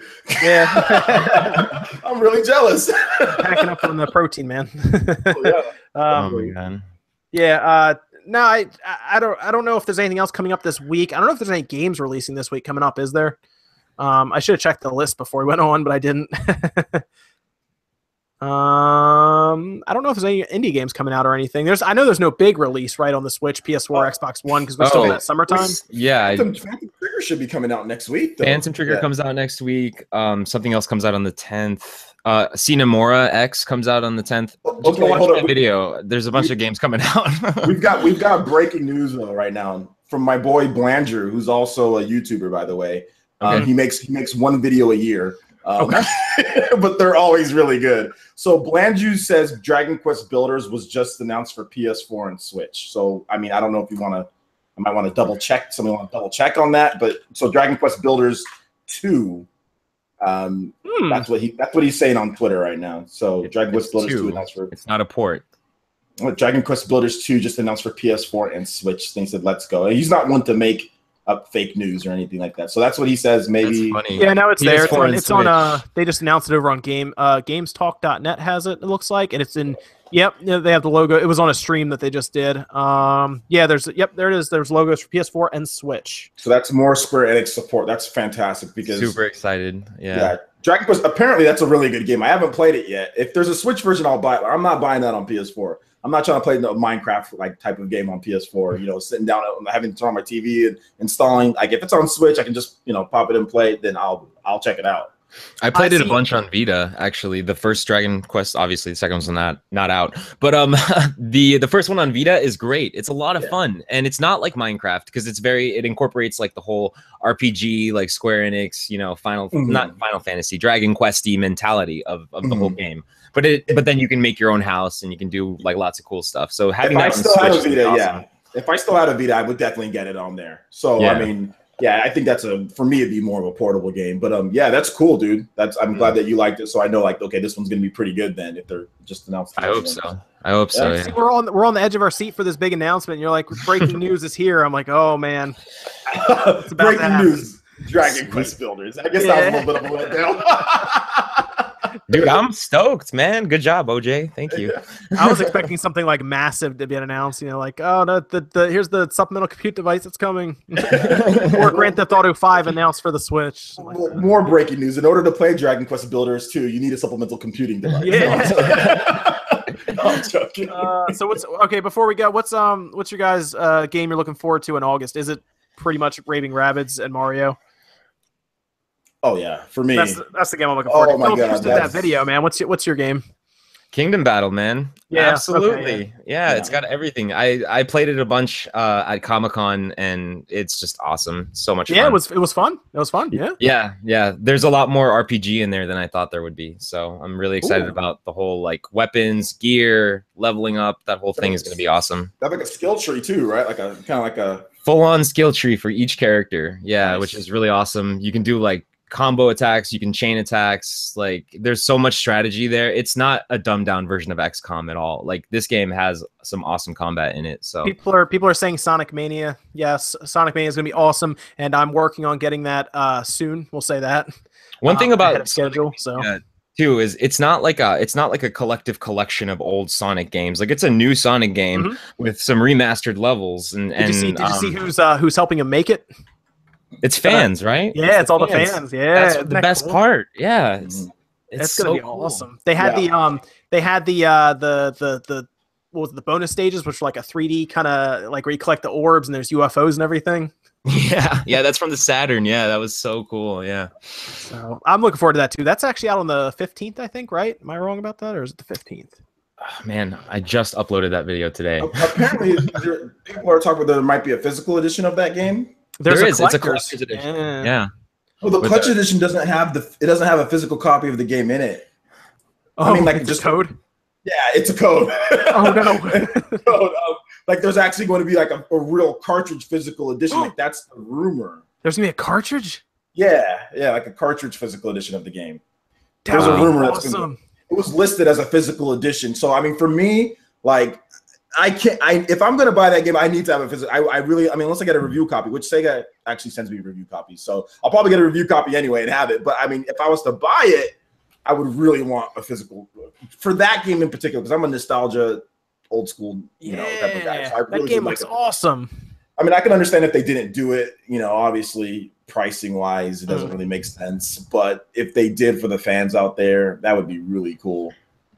Yeah, I'll be looking forward to that too. But I think everybody is looking forward to Kingdom Battles because it looks so different. Did you guys very quickly before I end? Did you guys see the I think it was an article from Eurogamer? They did a video on it also where they talked to the developers kind of behind the leaks, where they not the people who leaked it, but the people who were on the other side of the leaks, where we were all hearing about it ahead of schedule, and they're kind of sitting at their offices learning about us, learning about the game. Like they're finding out, they're hearing about it. Did you see kind of from their point of view where they heard all the fan like kickback where people were like, "Oh, you're putting Mario in the Rabbids and all this stuff." Yeah. It was sad. It was sad for them because a lot of people went. They didn't just go to the point of saying like, "Okay, well, I don't like this." It was like they were cussing them out. They're being really negative about something. And like, think about if you were working on that game and you have a badass game. You have a great game, and then people are saying all this stuff, but you can't say anything. You can't do anything about it, and you got this awesome game. So I mean, it sucks to be on that end, right? Yeah, isn't that interesting? It's I've never thought of it from that point of view because they had him and Grant Kirkhope, I think, in the interview, and they were talking about it, and that's apparently one of the reasons he got so choked up or caught up in the moment when they got that camera on him is because he knew it was good. Like he kept having to like tell his staff like, no, it is good. It is. It's gonna be. And then he even had Grant Kirkhope like text him and say, no, it is good. Because he was like asking him like, hey, are we doing the right thing here? Like, is everything? Is this okay? Like, because he was losing confidence because people were just destroying him online. And I was trying, and everyone told me I'm damage control. Like when I was trying to tell people, no, calm down. It's going to be good because I mean I knew a little bit more about the game I saw about it. I didn't see any footage, but a lot of like the people, who I had telling me, they're like, no, this is going to be good. So when I saw people bashing, I was just like, no, guys, chill out. And then people just said, oh, you're just damage control. And I'm like, all right, fine. That's what you think I am. Wait till you see the game yourself. You're going to see that it's a great game. Like it's not going to be like Super Mario Odyssey. It's not going to be like, super, super like AAA or whatever the case is, whatever you want to say. But is it going to be a great game? Oh yeah, absolutely. So. And then, but yeah, they had that, and then of course they have the boss himself come out and like put the game over, and that's what helped them get like a lot of confidence in the game, and then they're just off and running there. So, I think it's going to do well. I think a lot of people are going to buy into it, despite the Rabbids thing, especially once the reviews start coming out, because I think it's going to be a game that reviews very well. I think it's going to sell regardless, though. It's going to have a high attach rate. Yeah, I think the fact that you're dressing up the Rabbids, that makes it a little bit better. If they were just Rabbids like butt naked, like they always are, like just like the naked Rabbids, that would be bad. If you're just rolling around with the normal Rabbids, the fact that they're dressed up, it's humorous, and the fact that you're shooting and beating up other Rabbids, that's a good thing, because it's like, okay, I have these dudes, but at least they're dressed up, and now we're beating up these Rabbids. Okay, I can deal with this, So. Yep. Cool. All right. I guess we're good for now. We'll wrap up. Let me go down the line here. OJ, where can they find you, man? Yeah, I'm at Player Essence. Just look that up. I'm on Twitter. You can follow me at Player Essence. Also, I'm on YouTube as well. I cover a lot of Japanese gaming and Nintendo. So if you like to be up to date on all the latest news, all the latest financial information, all of that, you can just head over to my channel. And obviously, if you like Japanese gaming, you like Final Fantasy, like Dragon Quest, you like all of that on PS4, all that stuff. I cover all that pretty good as well. At least 2 to 3 videos a day. So yeah, that's where you can find me, guys, or find me at. Very good. And then Philip, what about you, man? You guys can find me on YouTube. Just search Philip, F-I-L-I-P. I do a bunch of Nintendo Switch stuff, only Nintendo Switch stuff right now, actually. So I do a lot of accessory reviews, hardware reviews, gameplay videos, top 5s, a bunch of really cool Switch stuff going on, and also on Twitter. You're climbing up the ranks pretty quick, man. You're gonna crash into 50K soon. I'm about to give a Switch away, another Switch away, a second Switch. So this man is hoarding Switches in his room. That's what he's doing. Yeah. Oh my God, guys! Yeah, there's been a few in this house, that's for sure. you're giving away a Switch, and I'm giving away a 2DS XL. So there you go. How fitting! It's perfect. Yeah, maybe I'll have to give away an Xbox One X. Oh man, I need to get one first before I give it away. We'll see how that goes. I will take it apart though. That's happening. And Evan, what about you, man? Well, I mean, you can find me doing stuff on the Spawn Wave channel, of course. Yes, you're on camera now. Yeah, and I'll just link it in chat. That's for my art stuff that I do. And then there's Kimmerix Games, which is a niche one for specifically the gigantic scene for the PvP and the competitive scene and stuff for that as well. Kimmerix Project on Twitter, if you just want to see me update things. That's where all the news goes through when I'm posting things up. Yeah. And if you guys haven't seen Evan's review for Splatoon 2, definitely check it out. He did an awesome job breaking down that game and actually like showing you why it's a good game. So definitely check it out. I think Evan's going to be reviewing the Rabbids game too, Raving Rabbids, right, Evan? Yeah, nice. I can do that. I mean, it's tactics. I love tactics games. We'll see how good it stands up to that. Easy enough. Maybe they'll even let us, depending on the embargo, let us actually like talk about it for like 5 minutes or whatever they give us. We'll see. We'll see how much time they give us, and we can try to do that like we did with the other games. So people like Phantom Trigger, where we kind of ran through a quick little bit of that. So good stuff though. Very cool. So thanks guys for tuning in. These will start showing up on SoundCloud again. I don't know if you guys saw, but SoundCloud was like having financial issues to where they were going to go out of business or something. And I think they may have got it figured out. They were looking for investors or people with money, I guess, to come in and save them. And I think they're going to get saved. So before I wasn't sure if I was going to have to go to like Podbean or some other place. I think SoundCloud's going to be okay. So we'll ride it out at least to the end. I'm just backing up all the stuff, but we'll see how that goes. But thanks guys for watching, and we'll see you next weekend.